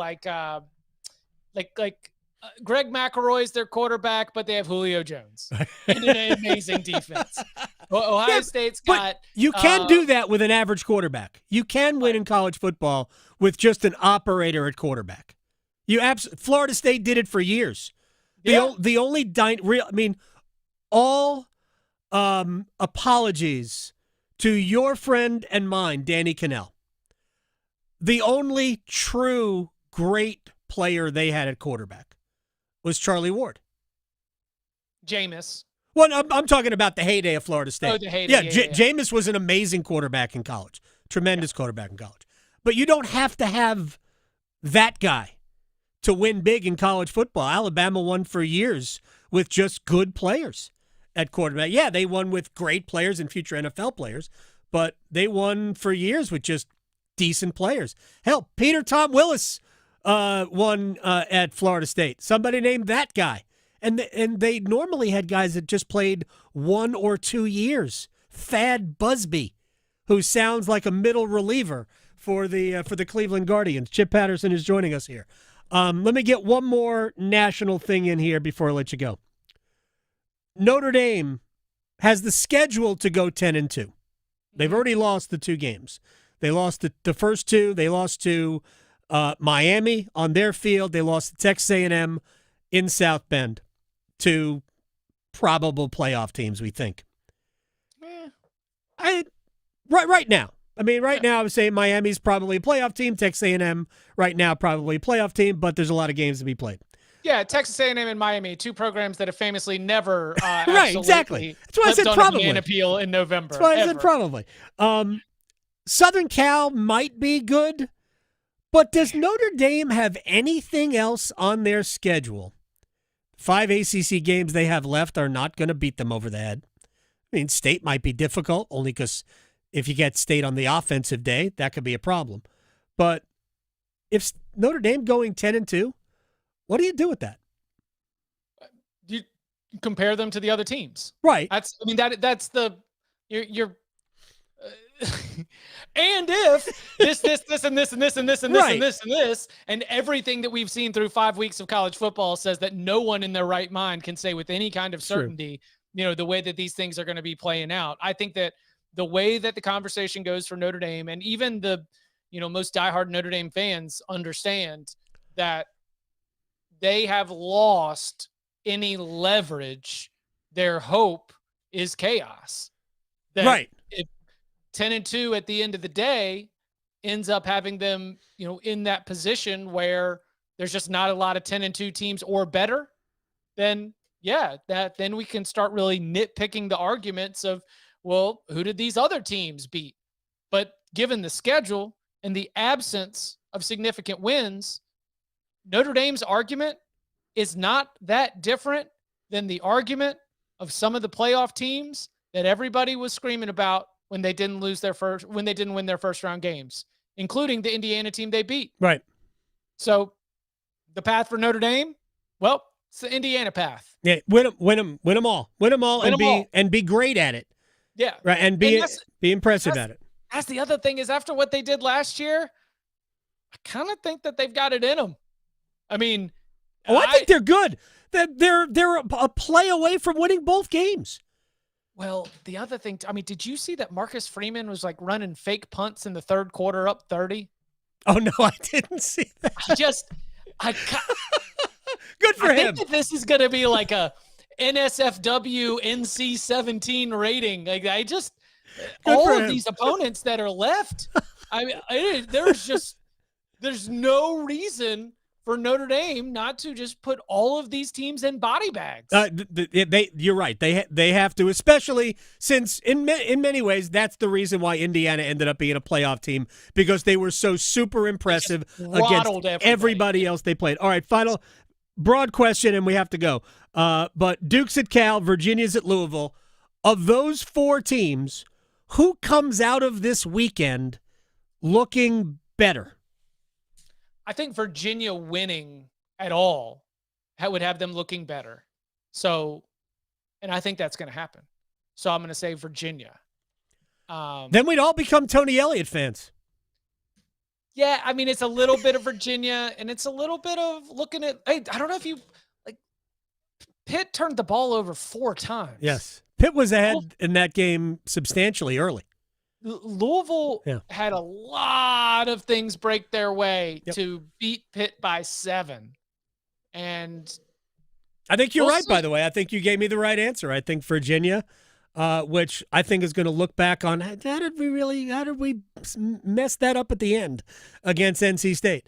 Right. Oh my gosh. Yeah, I think Virginia's going to look back on that and go, that was kind of an own goal. And but it wasn't a conference game. But it wasn't a conference game. So Virginia, if they can go, if Virginia can start its conference season with wins against Florida State and Louisville, those are some of the toughest opponents on the conference slate. No doubt. I'm not telling you to book hotels in Charlotte yet, Wahoo fans. They'll just drive down from home. Tripp Patterson, CBSSports.com, Cover 3 podcast moderator, my friend. I appreciate your time. We'll talk to you later. Sounds good. Y'all be well. I love it. All right, when we come back, we're going to stretch. We're going to place bets. Max and I were already talking about Champions League parlays. I'm going to pat myself in the back from yesterday. I gave you a plus 420 winner. What else do you need? Next. Because your fantasy football team needs all the help it can get, The Adam Gold Show on the North Carolina Sports Network. Adam Gold here from my friends at FanDuel, America's #1 sports book. The NFL week is upon us, and every Thursday, the NFL gives you a chance to hit the jackpot, because with FanDuel's Thursday touchdown jackpot, you can win a share of $2 million in bonus bets. All you got to do, pick an anytime touchdown scorer before the game kicks off. If he scores either the first or last touchdown, you are in the running for all those bonus bets. FanDuel.com/AGS, FanDuel.com/AGS. Take your shot at $2 million in bonus bets. 21 and over and present in North Carolina. Opt-in required. Must apply profit boost token on select market. Prize pool to be split equally among all eligible participants who made the correct first or last touchdown pick. Bonuses issued as non-withdrawable bonus bets, which expire 21 days after receipt. Restrictions apply. See terms at sportsbook.fanduel.com. Gambling problem? Call 877-718-5543 or visit morethanagame.nc.gov. You've only got so many weekends. Spend one doing something nobody saw coming. Is it a party, a festival, a race? It's all of that, and all at once. Concerts, tailgating, unbelievable action, 100 reasons to say this is actually awesome. It's fast, it's wild. It's the cutoff race in NASCAR's playoffs, the Wild Card Weekend. The Bank of America Roval 400. This weekend. Get tickets at charlottemotorspeedway.com. The Medicare open enrollment period runs through December 7th. This is your annual opportunity to review your Medicare health plan or Medicare prescription drug plan and make sure you're getting the best coverage to meet your needs for the next year. Be sure to review your Medicare, your handbook, and the annual notice of change from your current plan. Visit ncshiip.com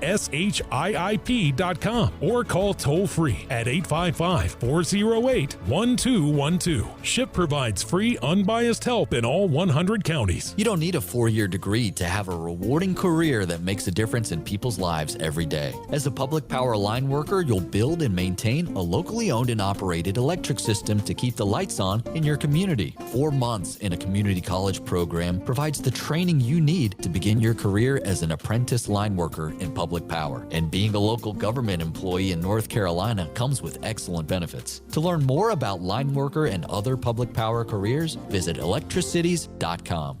Whether it's helping you work, save, or steer clear from fraud, AARP North Carolina is making sure your money, health, and happiness live as long as you do. Each week, AARP Without Limits meets people and explores topics to help improve how we live and age in North Carolina. You can also learn more about getting the most out of life by listening to AARP Without Limits wherever you listen to your podcasts.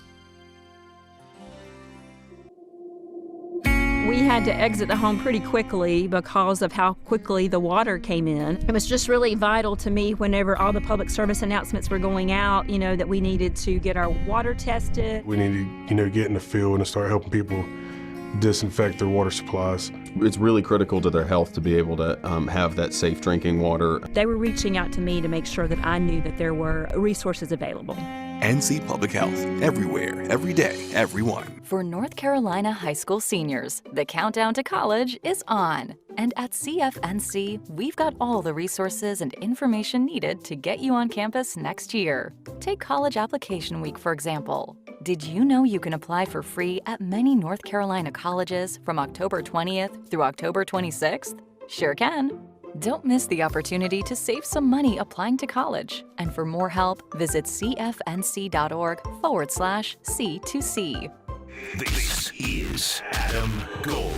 The American Cornhole League. I don't know if you can wager on it. Just go to FanDuel and find out if you can wager on it. I think I read you can get a scholarship. Kids in high school can actually get scholarships for cornholing. Who knows? I don't know what the technical term I'm just not going to say anything. The Adam Gold Show.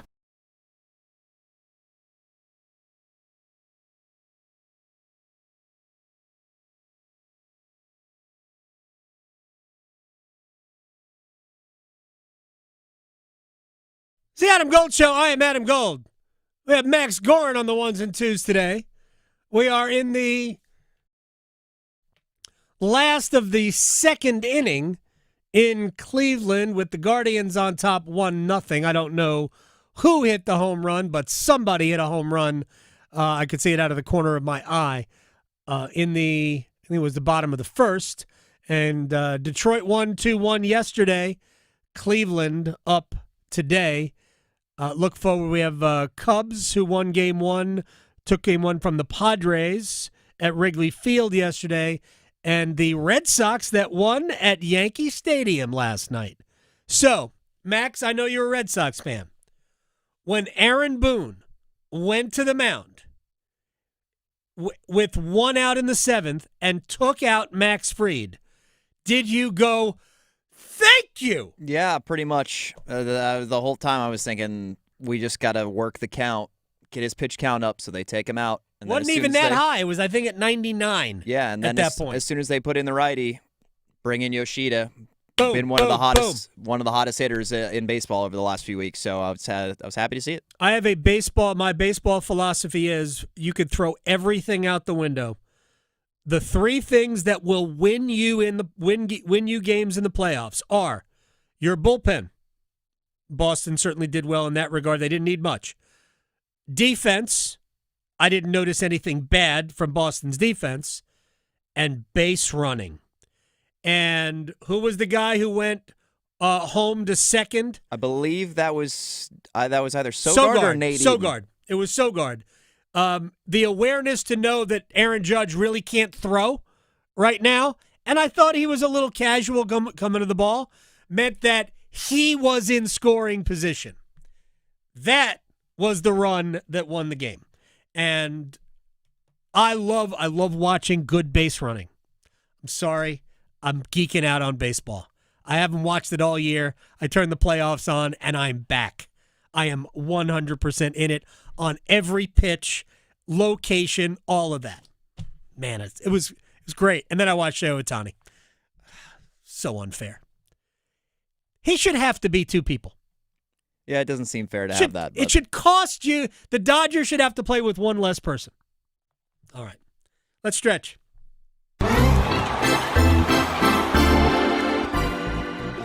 All right.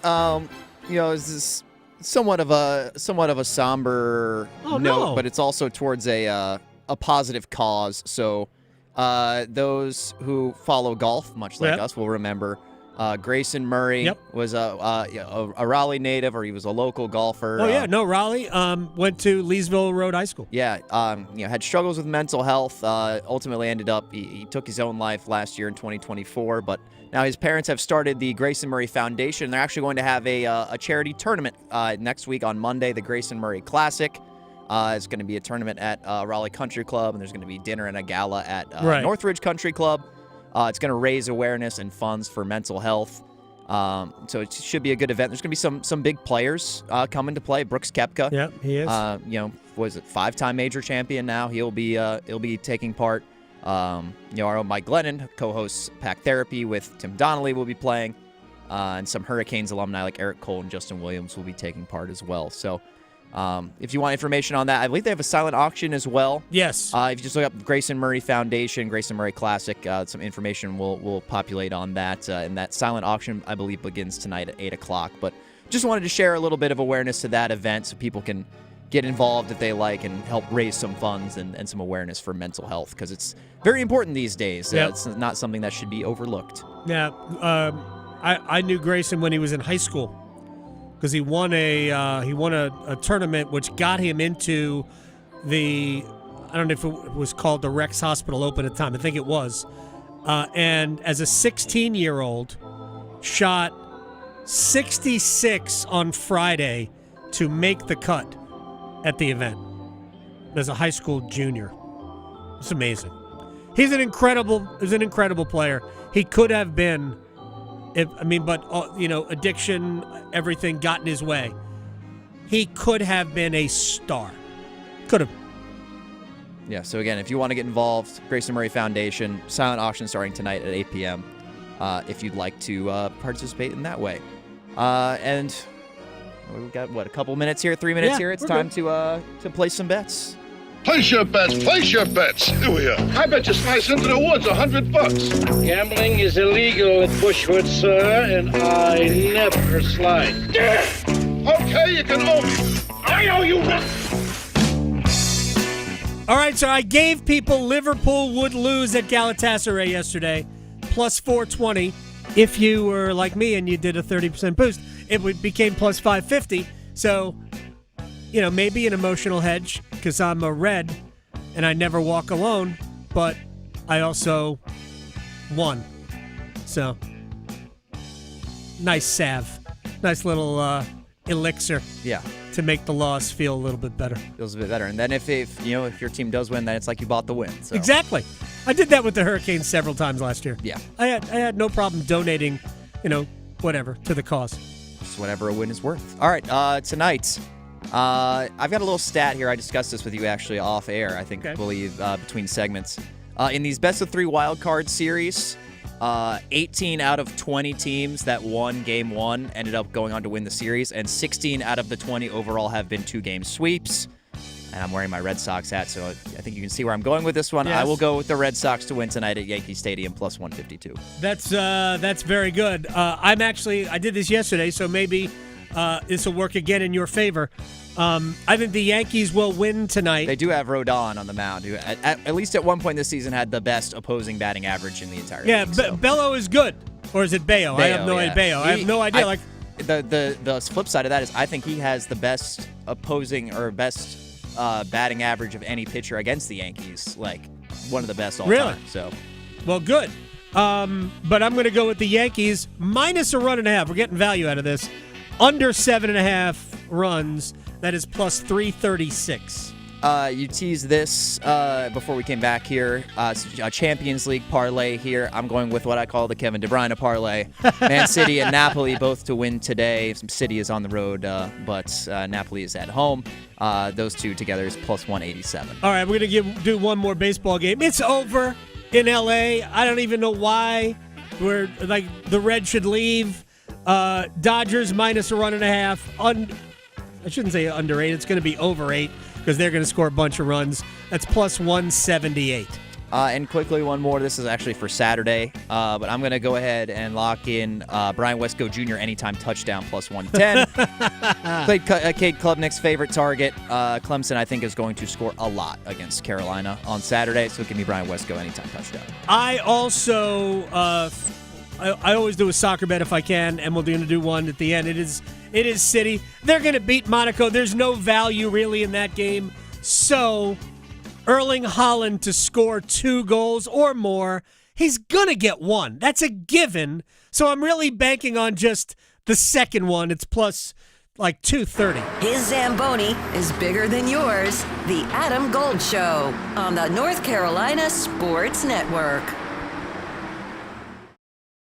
Adam. I'm Adam Gold, and I'm there. Tim. I'm Tim Donnelly, and I'm there. Dennis. I'm Dennis Cox, and I'm there. Victoria. I'm Victoria Bodenecker, and I'm there. Paul. I'm Paul Eihander, and I'm there too. You'll find them all here on the brand new 99.9 The Fan app. To work, to school, the beach, the mountains, the arena, take The Fan with you wherever you go. Available for Apple iPhone and Android phones. Download the 99.9 The Fan app today. Powered by Aspire Money Management.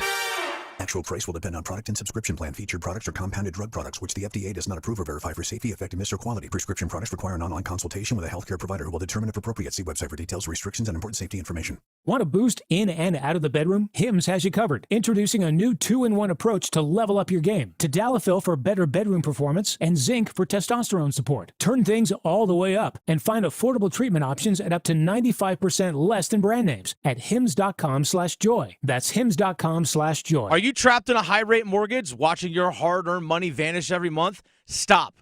Right now at Loan Pronto, they are delivering the lowest mortgage rates in 3 years. Hey, it's Dennis Cox. Loan Pronto's rate reduction home loan program is a streamlined, low-cost way to slash your house payments by hundreds of dollars a month. Lock in a fixed rate as low as 4.99% APR and close in as little as 2 weeks. No appraisal needed in most cases. And here's the kicker. You can skip your next 2 house payments entirely. Don't wait. Rates this low won't last. Call Loan Pronto now for your free, no-obligation quote. Loan Pronto is amazing. Imagine lower payments, more money in your pocket, and a fresh start with a better mortgage. Call 919-381-1760 or visit loanpronto.com to lock in your new low rate and skip those next 2 payments. Don't let the high rates hold hold you back. Call 919-381-1760 or go to loanpronto.com right now. Equal housing lender, NMLS 1661781, subject to lender approval, NMLSconsumeraccess.org. It's Bo time. Fumbling the food on game day? Rookie move. But you know Bo can make your tailgate a winner, breakfast, lunch, or dinner. Because the Carolina Legend has everything you're craving. We're talking crispy, juicy chicken loaded with real Southern flavor, fluffy, scratch-made buttermilk biscuits, and all the fixins to feed your whole crew faster than you could say touchdown. Be the MVP this season and let Bojangles do the cooking. Order your tailgate today. It's Bo time. Planning a tailgate? Then it's Bo time. Bojangles has everything you need for the perfect tailgate, no matter how many fans you're trying to feed. There's the original tailgate, the super tailgate, and for a really big crowd, the jumbo tailgate special. And if you like your chicken off the bone, choose the Supreme's tailgate special that includes 12 perfectly seasoned tenderloin fillets. So grab the tickets, get that Bojangles tailgate special, and go. It's Bo time. If only life had a remote control, you could pause or rewind. Well, life doesn't always give you time to change the outcome, but prediabetes does. Take the 1-minute risk test today at doihaveprediabetes.org. Brought to you by the Ad Council and its prediabetes awareness partners. Okay, I have to tell you, I was just looking on eBay where I go for all kinds of things I love, and there it was. That hologram trading card. One of the rarest, the last one I needed for my set. Shiny like the designer handbag of my dreams. One of a kind. eBay had it, and now everyone's asking, ooh, where'd you get your windshield wipers? eBay has all the parts that fit my car. No more annoying, just beautiful. Millions of finds, each with a story. eBay. Things people love. I'm attorney Brian Ritchie. Big truck accidents can cause life-changing injuries, and life-changing injuries deserve life-changing money. I know big truck wrecks, and I know how to fight those big insurance companies. If you've been hurt by a big truck, contact us at ritchielaw.com. I'm on top of it. Broadcasting live from the Lenovo Studios. WCMC HD1 Holly Springs. 99.9 The Fan. The Triangle Sports Leader. 0-1. Belted deep right field. Into the corners, Marte. That one's gone. Hernandez and Edman go back to back. 5-0 LA. The 1-1. Swinging a ball, murder deep right center field. And it's high and deep into the night. He's gone yard again. This one in the back of the right center field bleachers. He launches a sweeper for his second home run. And the Dodgers lead it 8-0.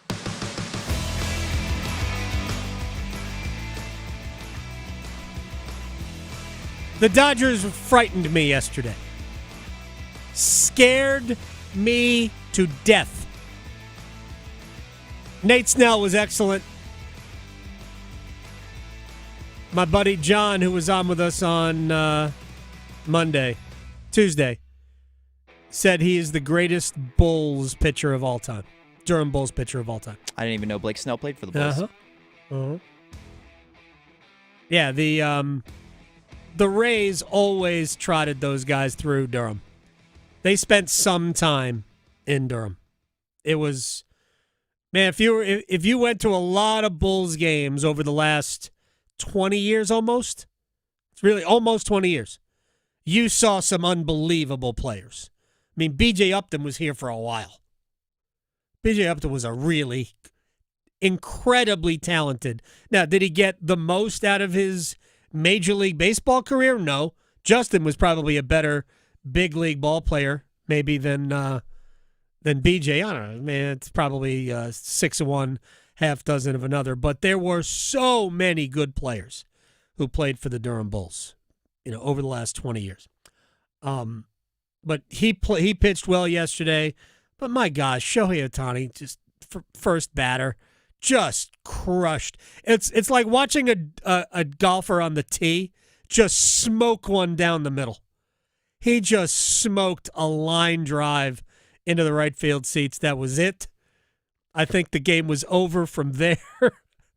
I felt bad. They interviewed Terry Francona, who's the manager of the Reds, after 2 innings. His team was only down 1-0, right? But like he was just laughing. They should have just talked about Shohei, who's a complete cheat code. All right, we got a lot of things to do here we are. We're doing stocks here. Yes, the NFL stocks. I'm glad you and I talked about it during the break. So we do this every week. We're not going to have. I don't know if we're going to have time, other than right now, to do it.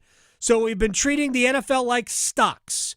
So each week you can buy, you can sell, and we do have some listeners who have participated. If you want to participate, you get 25 shares. Break them up into groups of 5 or 10. I don't care. And tell me who you want to buy, and you get that team when you sell it. Ultimately, there you go. You got it. By the way, the Hurricanes just lost Tyson Jost. He was claimed by Nashville. So we'll see him play against Carolina on Saturday is my guess.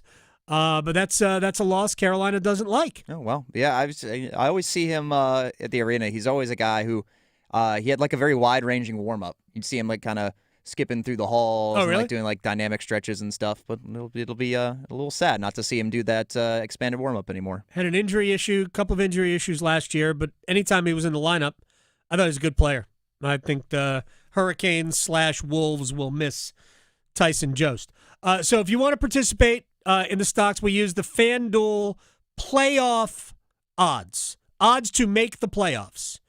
And we do it every Wednesday, so those are the odds we use. We use Wednesday's odds on FanDuel. And right now, for instance, FanDuel has, let's just say the Arizona Cardinals are plus 260 to make the playoffs. If you wanted 5 or 10 shares of Arizona, and then they win this week and next week go to plus 200, then you would be plus 60 times 10 if you wanted to sell them. That's the way it works. It's kind of complicated, but who knows? We're having fun with it, at least here. All right, so do we have any music for this? We can have some music. Yeah, find some music for this as we go through, because Tim Donnelly buys and sells every day, every Wednesday. He sells all 5 of his, or all 25 of his shares, and buys 25 more shares. Oh, there we go. So Tim did very well this past week. He sold at a 24-10 profit. He sold Seattle, New England, Detroit, and Houston. I'd be holding on to Detroit, to be honest, because I also have Detroit. I have Detroit as well. And I am holding on to the Detroit Lions. He bought 10 shares of Dallas at plus 390. Who do they? They play the Jets this week. Yeah. I also bought 5 shares of Dallas this week. Minnesota. He bought 5 shares of Minnesota. They are playing the Browns. Yeah. Well, I guess they match up with the Browns. Although that Browns defense is really good. Yeah. So we're not going to see a lot of points, I don't believe, in London. We're not growing the game in London. Arizona plus 260, and he bought the Rams at minus 385. That's a steep price to buy the Rams at minus 385. And they play the Niners on Thursday Night Football tomorrow. Then they play at the Ravens and at the Jaguars the next 3 weeks. I sold 5 shares of the Denver Broncos at a very modest profit. They're minus 124. I don't think they're going to change. I might get back on them later. And I bought 5 shares of the Dallas Cowboys at plus 390 because I think they've got a nice little run here. Jets, then the Panthers. I think Dallas probably comes back closer to even money after 2 wins. I don't know that the Jets can stop Dallas. And the Jets might just self-stop. So I don't think it'll be an easy win. I think Dallas will win a relatively high-scoring game. I think Dallas wins that 27-23 type of a game. And then they'll beat the Panthers. And I know you have the Panthers. Yeah. And I have the Jets. Yeah. Too many shares of the Jets, by the way. We're both kind of stuck with that. I'm still stuck with that. I bought 5 shares of the Panthers before they played the Cardinals. And that was at plus 360. Then it dropped to plus 920 or something after they lost. Then they beat the Falcons and it went up to plus 760 or something. And then they lost again, and now it's back to plus 980. So if I cut bait on that, I'm losing 3,000 units. So I'm just holding that for now. And I'm holding my 10 shares each of the Steelers. Yeah. Which I bought at plus 118. They're now minus 142. So that's doing well. And then I also have 10 shares of the Lions that I bought at minus 235. They're now minus 420. And they're playing at the Bengals, which I think is a very winnable game as well. I agree. I'm gonna hold on to those and just hope that they can keep offsetting, and maybe the Panthers can maybe beat one of the worst defenses in the league with the Dolphins. I don't know how much that's really going to raise their odds. I think they're going to have to win at least 2 out of the next 3 before I can sell that, but that's rough. That's an anchor because I've in terms of realized gain loss, I'm minus 375 because I had made I'd gotten burned by the Cowboys when they lost to the Bears earlier this year. Yeah. And I'm trying to find a way to get back to profit, but as long as I have the 5 shares of the Panthers, it's an anchor. It's tough. Well, I mean, you could Detroit's going to go up. Detroit's going to go up, and Pittsburgh's going to continue to go up, I think. They're on bye this week, and then they play the Browns and the Bengals. So, fingers crossed that can get comfortably into the minus money, and that will be a big gainer, and it'll help offset. And hopefully the Panthers can help themselves a little bit and actually win a game or 2. But I'm not counting on that. Not to completely change little NFL games that we play. By the way, Ben bought 5 shares of the Giants, and I'm thinking seriously about buying the Giants based on the next couple of games. Playing the Saints this week. They play, right. And I think they have the Eagles the following week, but it's at home. And if the Eagles are undefeated, that's the type of game that the Giants would win, right? But we do a survivor pool every week. And this upcoming week is one of those weeks where we'll probably almost clear the decks of people because there are so few good games, and I'm not sure any of them are very good. Like, I think the best games are like C+ games. You were the Chargers host the Commanders, right? Yes. Jaden Daniels is coming back. Tell me that you feel great about going against Jaden Daniels, even if the Chargers are playing well. Yeah. Haven't been quite all that. Yeah, they lost to the Giants last week, and I said I liked the Chargers, but that was before I realized Jaden Daniels would be back. Now that's kind of a question mark. So, if you're looking at survivor picks, like that one's a little bit, it's a little scarier. We discussed over the break that a team that is very appealing for survivor would be the Colts, but I feel like a lot of people are going to be picking them against the Raiders this week. Yeah, but I don't care what everybody else does.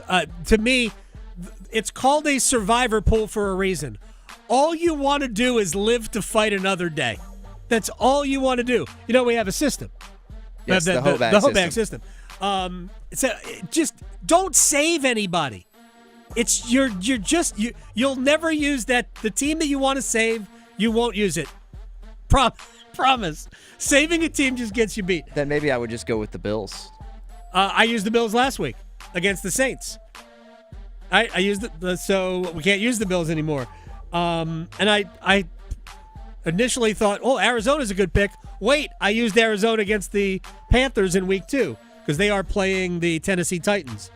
I kind of like Minnesota over Cleveland in London, but we don't know what we're going to get from Carson Wentz or if J.J. McCarthy is going to play. I keep calling him J.J. Henry, former PGA Tour player.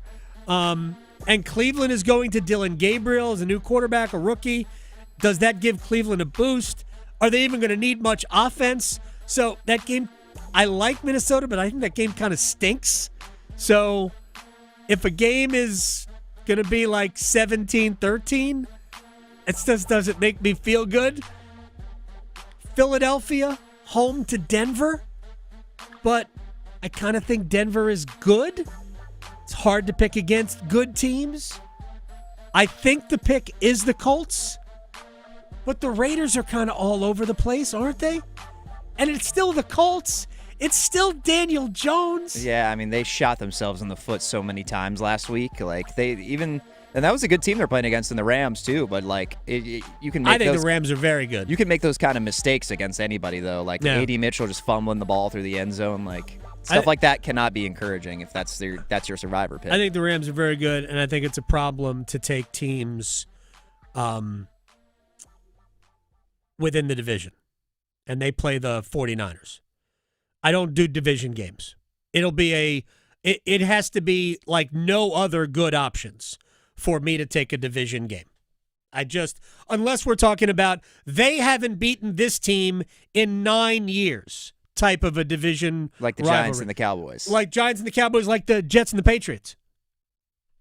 That's like, I can't remember. When was the last time the Jets beat the Patriots? It's been a minute. All right, when we come back, Tripp Tracy on the Hurricanes and their roster. Next. Still arguing whether hockey or golf has the tougher dress code? The Adam Gold Show on the North Carolina Sports Network.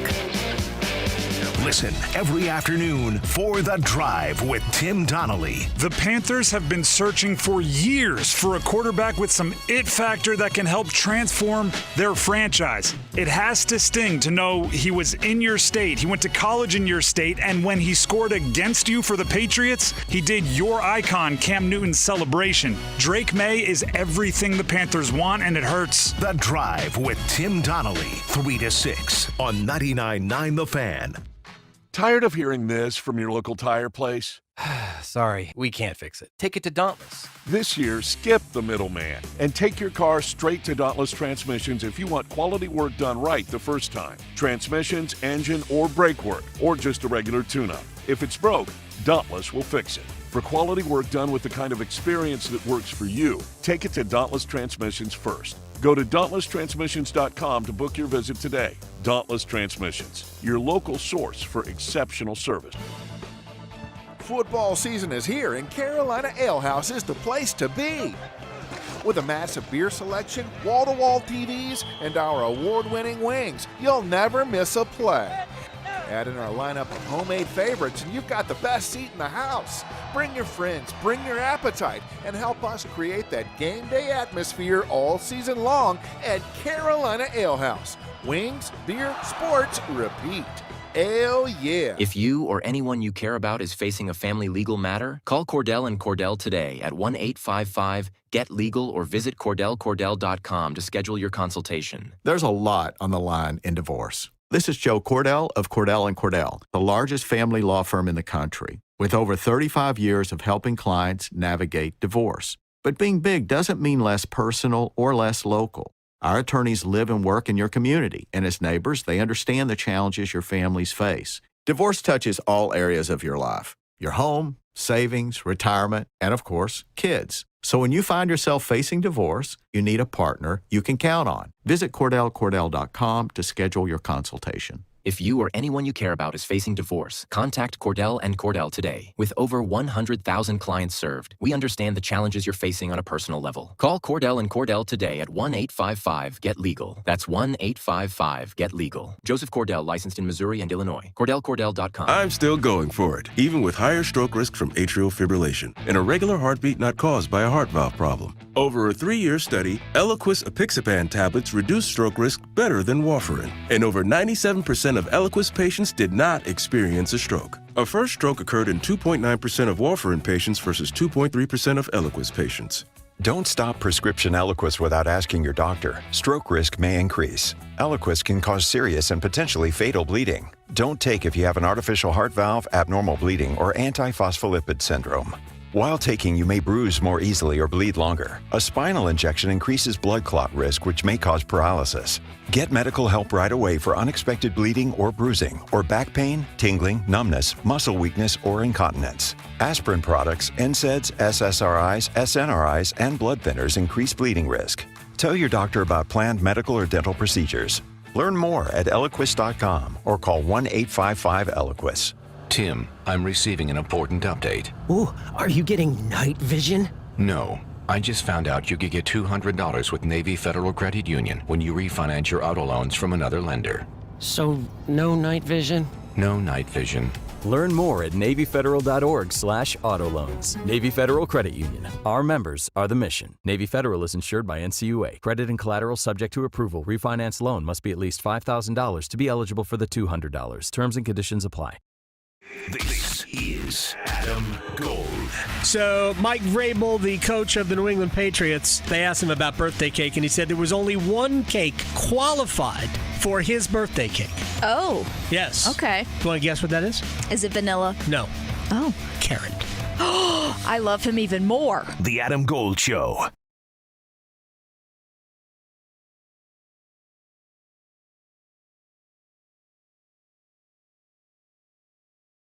Final preseason game is Saturday afternoon in Nashville, and it does look like we will see the majority, if not the entirety, of the NHL lineup, which will give us a good idea of how it's going to look. Tripp Tracy will be there, and the Hurricanes' top-notch game analyst joins us on the Adam Gold Show. Tripp, how are you this fine Wednesday afternoon? I almost said morning because it feels like morning to me, but how are you this afternoon? AG, as long as my signal's coming through nicely, things are perfect because I'm huddling with my dog, the great Frank, here at Shelley Lake. Nice. I wanted to make sure when we hot stove, not that Frank cares, but I found an area with signal, so it varies. So it's a good off day. I believe that the team, now that the roster's been reduced, is doing a team building activity today, and then a couple of practices before that aforementioned Nashville game on Saturday. All right, first of all, you can't tell me that Frank doesn't care. I saw a video of him listening to the show, so I know Frank is your show for a big time. So I appreciate Frank. Before we get into the team, I just found this interesting. Sportico, which is a website that deals with business of sports, business and law as it connects to sports, has the Hurricanes valued at just under $2 billion and a 212% increase in the last 3 years, which is just amazing. But I find fascinating that they're ahead of franchises in terms of valuation, like Minnesota, the Calgary, Anaheim, Colorado, Nashville, like St. Louis, San Jose, some established franchises. And granted, San Jose isn't established that much more than Carolina, but St. Louis has been around since they expanded from 6. It is just remarkable to me where the Hurricanes are as a franchise just in the last now year 8 of the Tom Dundon era.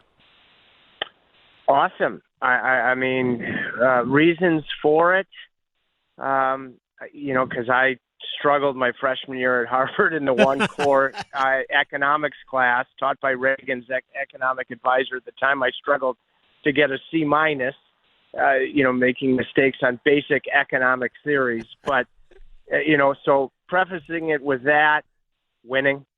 Sure. Making the playoffs each and every year since Rod became the coach, and Tom's full year owning the team. Growth of the area with projections of a ton more exciting growth. The Stadium Series outdoor game certainly pops to me as a wonderful moment in time. The commitment and conviction, even though it'll take some time, of the renovations to the building and the surrounding areas. For my layman's mindset, those would be the things that I think about, starting with winning, that has seen such a fabulous increase in the valuation of the team. Tripp Tracy is joining us here on the Adam Gold Show. All right, let's get to the roster.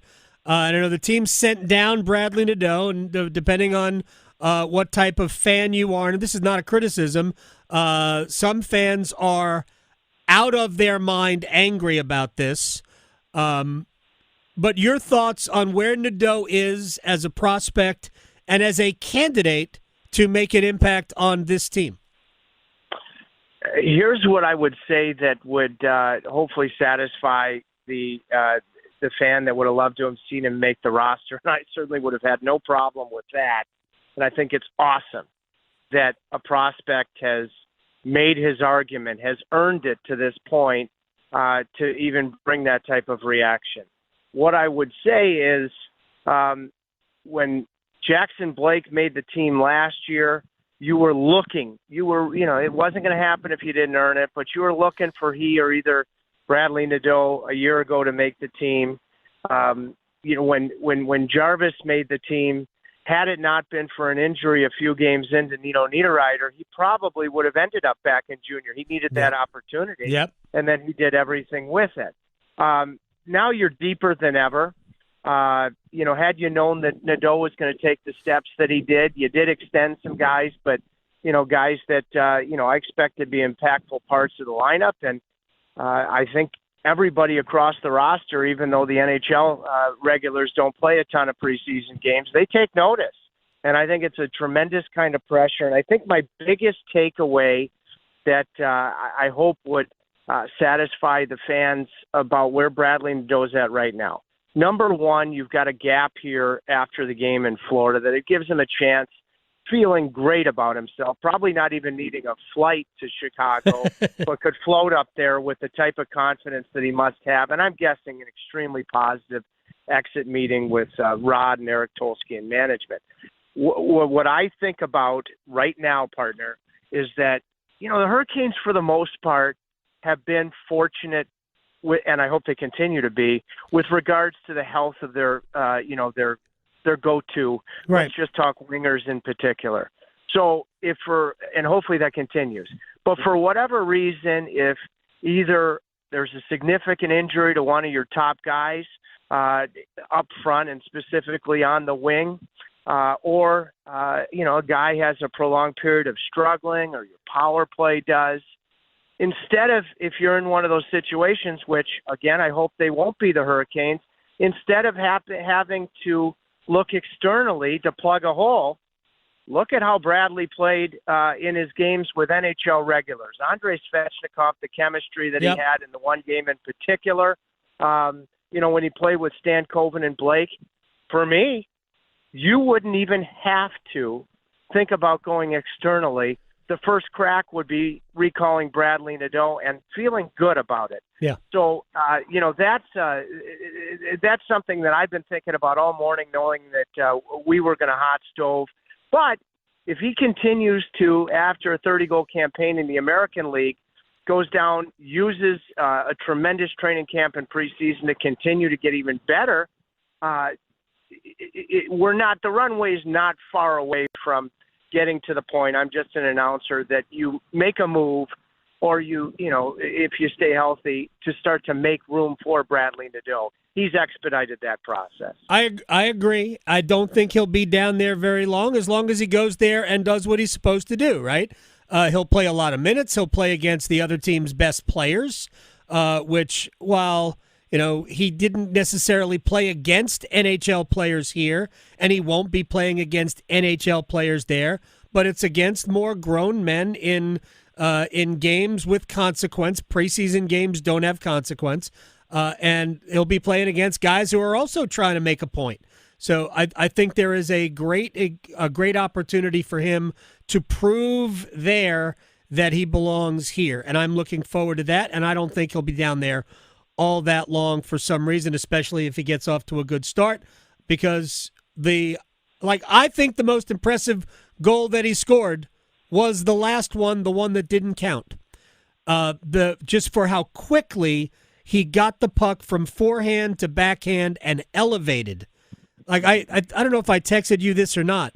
How many players on Carolina's roster today can score that goal? You did text me that, and you were right. With the type of hands, not losing any of his speed, he'll learn to have that trail leg, straddle the blue line. Yeah, he tried.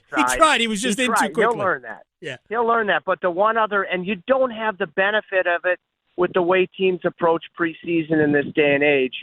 The next step will be, AG, being able to see him specifically against NHL caliber defensemen and NHL caliber goaltenders. Because one thing we saw in the preseason is we saw a big drop off when you had the tune-up phases of NHL caliber goaltenders, most recently Bobrovsky, And, the one group of NHL defensemen to a degree that he saw was the game in Tampa. So that will be, aside from continuing to produce and enjoy this tremendous growth curve in Chicago, that will be the next sample size, whenever it may be, seeing him against true NHL players, and specifically opposing defensemen and goaltenders.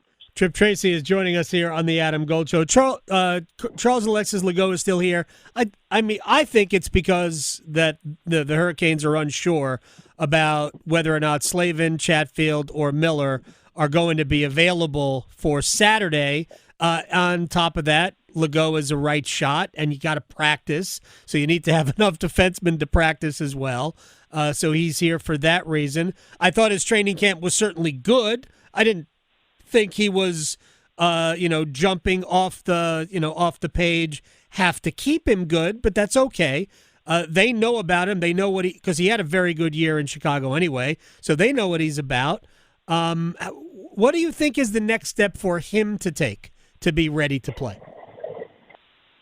First of all, I agree with your commentary capturing his preseason. And any NHL coach, especially when you have significant practice time, as you do between now and New Jersey next Thursday, any coach would like to have 4 sets of defensemen instead of 7 defensemen. You got to play a forward during your reps for defensemen when you're trying to achieve a ramp up in pace in practice. So that helps him. I also agree with you from the precautionary standpoint that I hope doesn't come to be with the 3 defensemen that haven't participated in games. So it makes sense for him to stick around. And in a different way, I think it will only help his elevated confidence to be able to even get to this point in what eventually he'll do and go down and hopefully take even more significant steps at the American Hockey League level.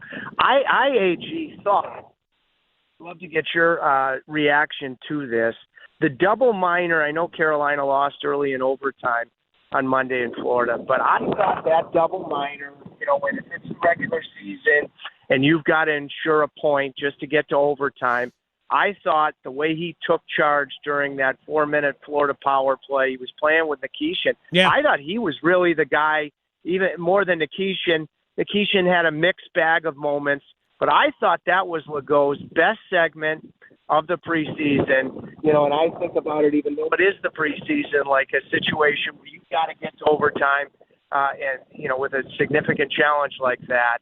And I thought that was his best stretch there to get through that double minor and what in regular season scenario. Agreed on all of those points, and it brings me to, I think, one of his best skills is I think he's a really, really good skater. And if you're a good skater, you should be able, and he's a defensive first defenseman. If you're a good skater, you should ultimately be a good penalty killer. And those are the things you can't teach. And I think he's got those 2 things. It's got oodles of those 2 things. And I agree. I think he was excellent in that particular period. I also think that Nikishin also showed some of his best stuff on the penalty kill when needed, except not gapping up that one time, which created a chance. But I thought for the most part he was really good on the PK. Thought he took steps that, and when he gapped, he was indecisive. Yeah. Should I stay or should I go? And you always want to go as a defenseman because the moment you sit back with NHL speed, let alone speed, you're going to get caught. And that was his one tough moment. Nikishin Legault had almost, just because of that skating ability, scored a shorthanded goal in the same spot that he had scored against Nashville in the third period the night before. So what I liked about Nikishin's game on Monday in Florida in comparison to his game in Tampa is any mistakes, aside from the one where he got hesitant that we just spoke about, any of his mistakes were effort-based mistakes, urgency-based mistakes. And before the game, that was, what we hot-stoved about. Right. If you're going to make mistakes, you want to see it be, with effort, with charisma. And I thought that he took big steps in his game from that standpoint, even with a lot of teachable moments on Monday night. Tripp Tracy, I'll talk to you Saturday. It's going to be basically an NHL game. I would imagine Nashville is going to play most of their NHL guys. It won't count, but it'll look representative of NHL hockey at 4 o'clock on Saturday afternoon. Looking forward to it. AG, can't wait. Agree. And Frank, thanks you. And we're going to get back to trotting. And I love you. Hope you have a great afternoon. And thank you for digging in and that Adam Gold abode spider that really got my attention when we were coming back from Florida. I mean, insects and reptiles. I try to have a love for all animals, but I'm not sure I'm spooning with that spider anything. So. I was told it was a wolf spider that was not poisonous. So everybody is good. Fabulous. So, thankfully, it wasn't hungry like the wolf, my dear friend AG. Oh, man. You're the best. All right, Tripp. I'll see you later. So I think it was 2 days ago. It might have been yesterday. There was a spider in the barn. I took a picture of it, blew it up. So it looked much bigger because I wanted people to see the markings because I just crowdsourced, hey, does anybody know what kind of spider this is? We have writing spiders sometimes that are up by the house, which is no big deal. They're colorful. They're fun. As fun as a spider can be. But this one looked like it might be ominous, so I just wanted to check. And as it turned out, a wolf spider, all good. All right, when we come back, I'm going to geek out a little bit. We didn't talk really about the Ryder Cup either of the last 2 days. And the U.S. got punked. I know it looked close at the end. It really wasn't. It was a blowout, 15-13. Shane Ryan, Golf Digest, as much of an authority on the Ryder Cup as there is in this country. He will join me next. Because your fantasy football team needs all the help it can get, the Adam Gold Show on the North Carolina Sports Network. The Medicare open enrollment period runs through December 7th. This is your annual opportunity to review your Medicare health plan or Medicare prescription drug plan and make sure you're getting the best coverage to meet your needs for the next year. Be sure to review your Medicare, your handbook, and the annual notice of change from your current plan. Visit ncshiip.com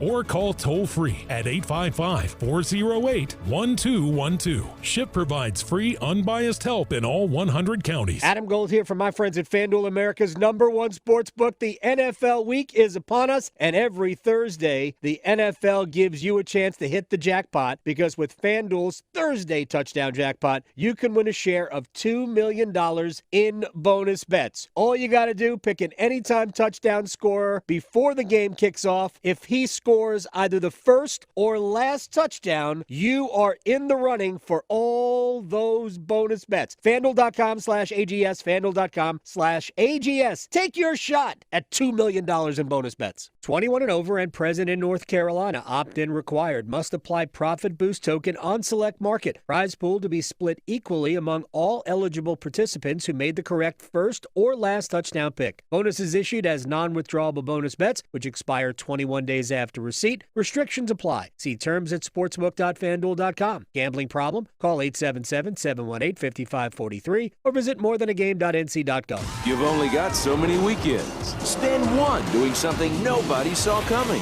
Is it a party, a festival, a race? It's all of that, and all at once. Concerts, tailgating, unbelievable action, 100 reasons to say this is actually awesome. It's fast, it's wild. It's the cutoff race in NASCAR's playoffs, the wild card weekend. The Bank of America Roval 400. This weekend. Get tickets at charlottemotorspeedway.com. You don't need a 4-year degree to have a rewarding career that makes a difference in people's lives every day. As a public power line worker, you'll build and maintain a locally owned and operated electric system to keep the lights on in your community. 4 months in a community college program provides the training you need to begin your career as an apprentice line worker in public power. And being a local government employee in North Carolina comes with excellent benefits. To learn more about line worker and other public power careers, visit electricities.com. Whether it's helping you work, save, or steer clear from fraud, AARP North Carolina is making sure your money, health, and happiness live as long as you do. Each week, AARP Without Limits meets people and explores topics to help improve how we live and age in North Carolina. You can also learn more about getting the most out of life by listening to AARP Without Limits wherever you listen to your podcasts.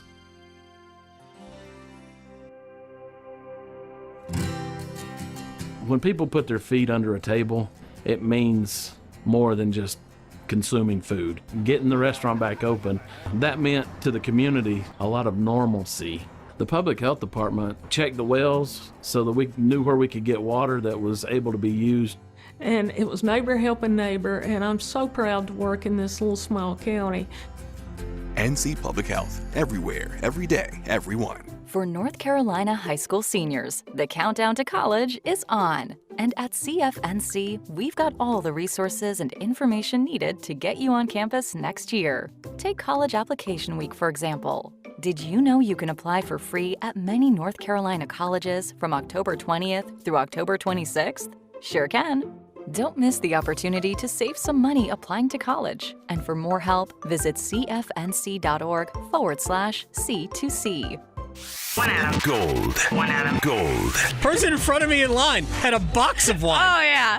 I feel that person. If you are buying boxed wine on a Friday, that thing is open right now. In the car. Yeah. I don't even need it to cool down. She jammed a big straw right through the top of the box yeah. in the Went car. to the gas station to get a cup of ice. Like, they don't even care. The Adam Gold Show.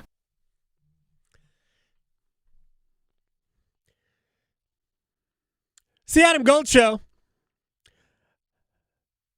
I am Adam Gold. Max Gorin on the ones and twos. We're both big golf fans. I was riveted this weekend, regardless of the score, and it ended up being close, so it held your attention. But the reality is that the United States got worked by Europe. How did this happen? Shane Ryan, Golf Digest, has written a book about the Ryder Cup, has done more about the Ryder Cup on, in print, in terms of podcast than anybody I know in this country is an authority at Shane Ryan here. So I have one kind of a weird question for you. Did Netflix lose the Ryder Cup for the United States of America? Yeah. Yeah. It's fun. No, I mean, the answer is no. So what you're getting at for people who are going, how is that possible? This documentary Full Swing came out about the 2023 season, and a big part of it was Keegan Bradley being left off that Ryder Cup team, which, the U.S. went to Rome and got absolutely shellacked. And I think it was the correct decision to leave him off for the record, but there was a lot of sympathy there, and this was a big part of a few months later in July 2024, the PGA of America and the U.S. Ryder Cup team having absolutely no concept of what to do for the next captain and picking Keegan Bradley, which wouldn't have happened without this depiction on Full Swing. Absolutely not. And it was a terrible decision, but I don't blame Netflix. I blame absolutely appalling leadership and a decision to hire a guy who had never been a vice captain, had no experience, doesn't have great relationships with the other players on his team, and is still in a position where, and it's so funny, Adam, because not to pat myself on the back, but at Golf Digest, we had this debate post in July 2024. Is this a great idea? And I was like, no. And I gave all the reasons, and one of which was there's a very good chance he could be a borderline pick and have this whole controversy around having to pick himself with a captain's pick. And that's exactly what happened. So, yeah, you can blame Netflix if you want. I blame absolute institutional incompetence. Shane Ryan is joining us here on the Adam Gold Show, at Shane Ryan here on Twitter from Golf Digest. Like, didn't we have a task force that was supposed to avoid these things? I mean, Phil Mickelson showing his rear end back at Glen Eagles in 2014 should have, and it did start that whole movement that gave us a repeat Davis Love, who would have been a very good captain, and heck, could have been chosen over Keegan Bradley this time if they wanted to do that, because I think Davis Love really was a very good captain for both times. They just got, emotionally beaten in 2012 on Sunday singles at Medina. But wasn't the task force supposed to avoid this? Yeah, I'm a big believer that the task force did a really good job, actually. And, and that's not just from winning a couple home Ryder Cups. And I know they still lost on the road, but that's not easy to win on the road, right? Because Europe's been doing the task force for 40 years, so so this was a response, and it's going, crap, we got to do something after Glen Eagles, where, by the way, they made a rogue captain's decision based on personality and hope. What does that sound like, right? They did the same thing this year. But no, so, Love and Stricker and all these guys got together and they studied what Europe had done, and they came up with these really good plans, and they were more thorough than ever before, and they built on it year over year.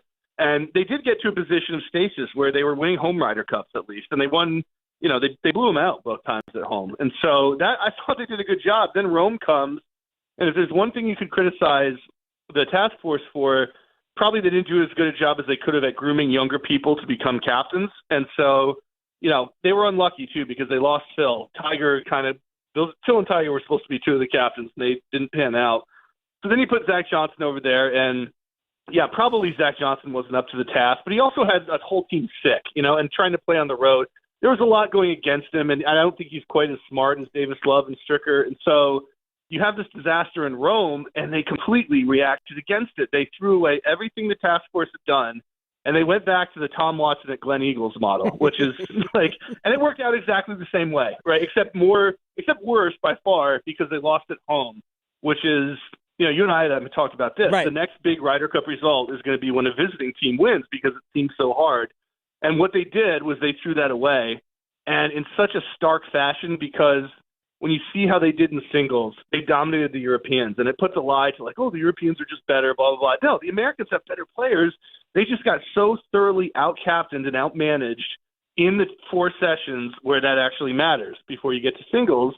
And it's just such a shame. It's just such a shame how badly it went. Yeah, and I don't put as much stock in. Sunday was hysterically fun, and it gave us a reason. And I sat in my car and watched the last, probably the last hour and a half as I was waiting to go into a preseason hockey game. Just sat in my car and stared at the phone thinking, this could actually happen. So credit to the Americans for coming back. But ultimately, we're talking about a 15-13 blowout. Now, Jamie Kennedy, a colleague of yours at Golf Digest, wrote a very good piece today. Something that I've thought about for a long time, and it's not popular to slam patriotism on radio, and I'm not really slamming patriotism. But when you hear Bryson DeChambeau, who was one of the best U.S. players, I know he didn't go well in singles. It matters to him when why does this event resonate with you? Because I love my country, and everybody's playing for the flag. And my thought is, I cover professional sports, right? And you've got different nationalities, but the American guy, athletes play for teammates. At least they should play for teammates. And Justin Rose said that at the press conference after, when the line, the badge and the boys. And that just shows you that these guys play for each other, and I'm not sure the U.S. has grasped that. No, it's funny. The headline News and Observer tomorrow, Adam Gold slams patriotism. Yeah, but anyway. it's there. I get it. I'll wear it. No, I think you're absolutely right. And I thought Jamie's piece was awesome. And his point was the badge and the boys. The boys means your teammates, and the badge means the history of the players that have come before. And that's who Europe's playing for. They're not playing for Europe, right? They're not going, hey, we're playing for this continent that's been at war with each other for the last 3,000 years, right? That's not what they're doing. They're playing for each other, and you can see those bonds. And then the U.S., no matter what, right, I don't even know that the U.S. is playing for their country, really. I don't know that those guys are thinking about that much. I don't think they have any idea who they're playing for. They certainly, how many times do we see this weekend, someone who played well, like Bryson, he makes a birdie putt, and he fist pumps the crowd, then he marches off to the next tee, and his teammate is left behind him in his wake going, can I get a fist bump here? Whereas Tommy Fleetwood, if he made a putt, the first thing he does is turn to Rory, and then they, hug so intimately that you think they might kiss, right? This is that is the difference. They're so connected to each other in such a big way, and it's been what we've talked about with the Ryder Cup forever. They understand it's a team sport, and that you have to play for your teammates. You have to play for the people that, established this Ryder Cup tradition, years ago. And you've got to be connected. And the U.S. is so, this might be just a thing with U.S. golfers too, because the demographic they come from is such a selfish demographic, such a self-centered, and it makes them good in individual stroke play golf, but they are clueless when it comes to trying to be part of a team.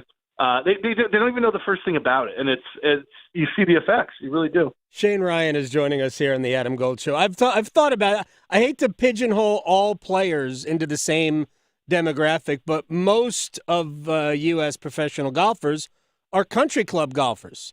And you look at, I don't know all the Europeans' upbringing, but Shane Lowry wasn't. Rory McIlroy wasn't. Heck, Ian Poulter wasn't, and Poulter's one of the greatest Ryder Cuppers of this era. Bernhard Langer wasn't. These guys were, grew up in working class or even poor backgrounds. We just don't see that. We do have our outliers. Tony Finau didn't grow up wealthy. And it will bring me to another point that I want to get to in a second. But you talked about the history and, go back to Medina in 2012, and Seve had just passed. And it wasn't that it was Seve Ballesteros, who's one of, if not the most important figures in the history of the Ryder Cup, right? It's not just that he had just passed. It's that they know what he meant to the competition. These guys still think about Seve. I don't know that any U.S. player, and maybe because there isn't an American inspirational Ryder Cup figure, but I don't think anybody in the American team room really knows the history of this event. No, because, it's funny, too, because this is sort of an inherent European advantage as well. Yeah. They've had a juggernaut to play against.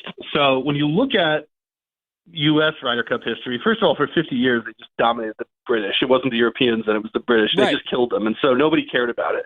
And it was, there was no passion on either side. Then Europe comes together, and the first couple times the U.S. dominated them again. Then you have Tony Jacklin and Seve changing things. And it was such a big thing for them to go up against America and try to find a way to beat them and overcome them, because America was and remains the preeminent golfing power in the world. And so they have this. It's funny, we talk about the U.S. doesn't really play for the country. It's almost like Europe plays against the country, and it's against the U.S. It's like they don't play for their own continent. They play for each other, and they have this big enemy that it means a lot for them to beat. And I don't think for these U.S. players, I think they care deeply on the weekend. Like when you get them on that course, they really, really want to win. I don't think they think about it otherwise. I don't think they're like, we must beat Europe, because they it just is not the same. They have that sort of entitlement that's born of being the greatest golfing power in the world and, the country that wins the most majors. And it's like Scotty really wanted to win, I guarantee you. Sure. But I also guarantee you he's going to be just fine. You know what I mean? He's not going to, whereas Europe would have been devastated if they had lost that on Sunday, and they would have thought about it forever. And so that's just one of those things, again, where it's like this built-in, almost accidental institutional advantage for Europe that the Americans almost don't even know about or are clueless about. Final thing for Shane Ryan, and it gets me back. In some ways, it's Tony Finau, but it's not. He's sort of emblematic of it. There's been so much more continuity on Team Europe as opposed to Team USA. And, it's obviously this time they brought back 11 players and the twin brother of the 12th. You can't get any more continuity than that. But, you go back and you look over the years, like Brooks Koepka's in his mid-30s, maybe he's why isn't Koepka? He didn't necessarily deserve it. Koepka, Spieth, Patrick Reed's 36, Dustin Johnson. Why isn't Dustin Johnson still part of this mix? I contend that he should have been on the team last time. But why isn't Dustin Johnson, who's 4 years younger than Justin Rose, why aren't these guys still part of this event? Because those are the generational stars of American golf, but we cycle through so many players that we have the Wyndham Clarks. No offense, Wyndham Clarks, J.J. Spahns, Max Homas of the world that are on for one, maybe two, and then they're gone. David Duval played in what, two Ryder Cups? Yeah. These guys disappear from these Ryder Cup teams because they don't sustain play or they're just forgotten. I don't get it. Yeah, and a big part of it is that we just have more good players. And so you get to this cycle, for instance, and you're like, well, J.J. Spaun won the U.S. Open. How are you going to keep him off? And he did a good job. He did a good job very at good that job. stage. But you look at Europe, and it's like guys who were on the team this year that made it last time, like, I don't know, Victor Hovland or Shane Lowry, even Matt Fitzpatrick, they wouldn't have sniffed the U.S. Ryder Cup team. It's just that they don't have a ton of talent over there. And again, we talk about accidental institutional advantages. They're still on the team because Europe just doesn't have the guys who are supplanting them, where in the U.S., every single time, I kind of disagree with you there. I don't think you could have put, Brooks Koepka on this team. I don't think you could put DJ on this team. There's just so many people playing better than them. To your point, experience might be worth something, and it is. A Cantley guy was an experienced pick, for instance, but you got to go with the guys who are playing the best. And, I don't think I would like a Ryder Cup where you couldn't earn your way on. Do you know what I mean? Like Harris English had an awful, miserable Ryder Cup, but he got to earn his way on because he finished sixth in the point standing. Right. Things like that I would think would be, if you just got to the point where it's like the captain picking his own 12 guys every time, that would be less interesting to me because you would have less these great moments J.J. Henry or Boo Weekley in Valhalla, things like that. It just so happens that the Europeans have more continuity because, a guy like Poulter, who would have been 30th in the U.S. rankings, may have never played a Ryder Cup if he was American. He's on the team every single time, so it's kind of funny that way. Well, I wasn't suggesting that they should have taken DJ. What I was suggesting is that these guys cycle out. Now, if a couple of years ago, if somebody had said to Dustin Johnson, dude, we need you on this Ryder Cup team. I need you to take this seriously. I mean, and I don't know that didn't happen, but if it's made clear to a guy like Dustin Johnson, a guy like Patrick Reed, who they snubbed before he went to live, right? If it is made clear that we need you on this team, I just wonder if things would have been different because we're the United States team. We're just basically cycling out players that could have been our Poulters, our Sergio Garcias of the world, and we just don't have them. And those are historically great Ryder Cup players who, by the way, Poulter never won a major. And it was, well after Garcia's prime where he finally did. Yeah, exactly. Yeah, again, Poulter, if he was American, Poulter may never have played a Ryder Cup team, which is so funny to think about. Shane Ryan is awesome. We thank him for his time at Shane Ryan here on Twitter. Also, there's a great video of on his feed of the toughest Ryder Cup player of all time, and there's a Durham tie. So you should go check that out at Shane Ryan here. All right, I'm over it. I want to bet, though. I had Europe at plus 170. So, I think I'm not complaining. But I do think there's a lot to that conversation. All right, we have I'm trying to see we have a score. I want to get a score on the Tigers and the Guardians. 1-1 top of the sixth. Cubs and Padres will start in about an hour. Then we've got the Yankees and actually Cubs start earlier than that. Yankees and Red Sox tonight at 6 o'clock. Dodgers and Reds at 9. Max, good luck to your Bo Sox. Thank you very much for your help. Tomorrow, our friend Bridget Condon from NFL Network joins us. Bye. His Zamboni is bigger than yours. The Adam Gold Show on the North Carolina Sports Network.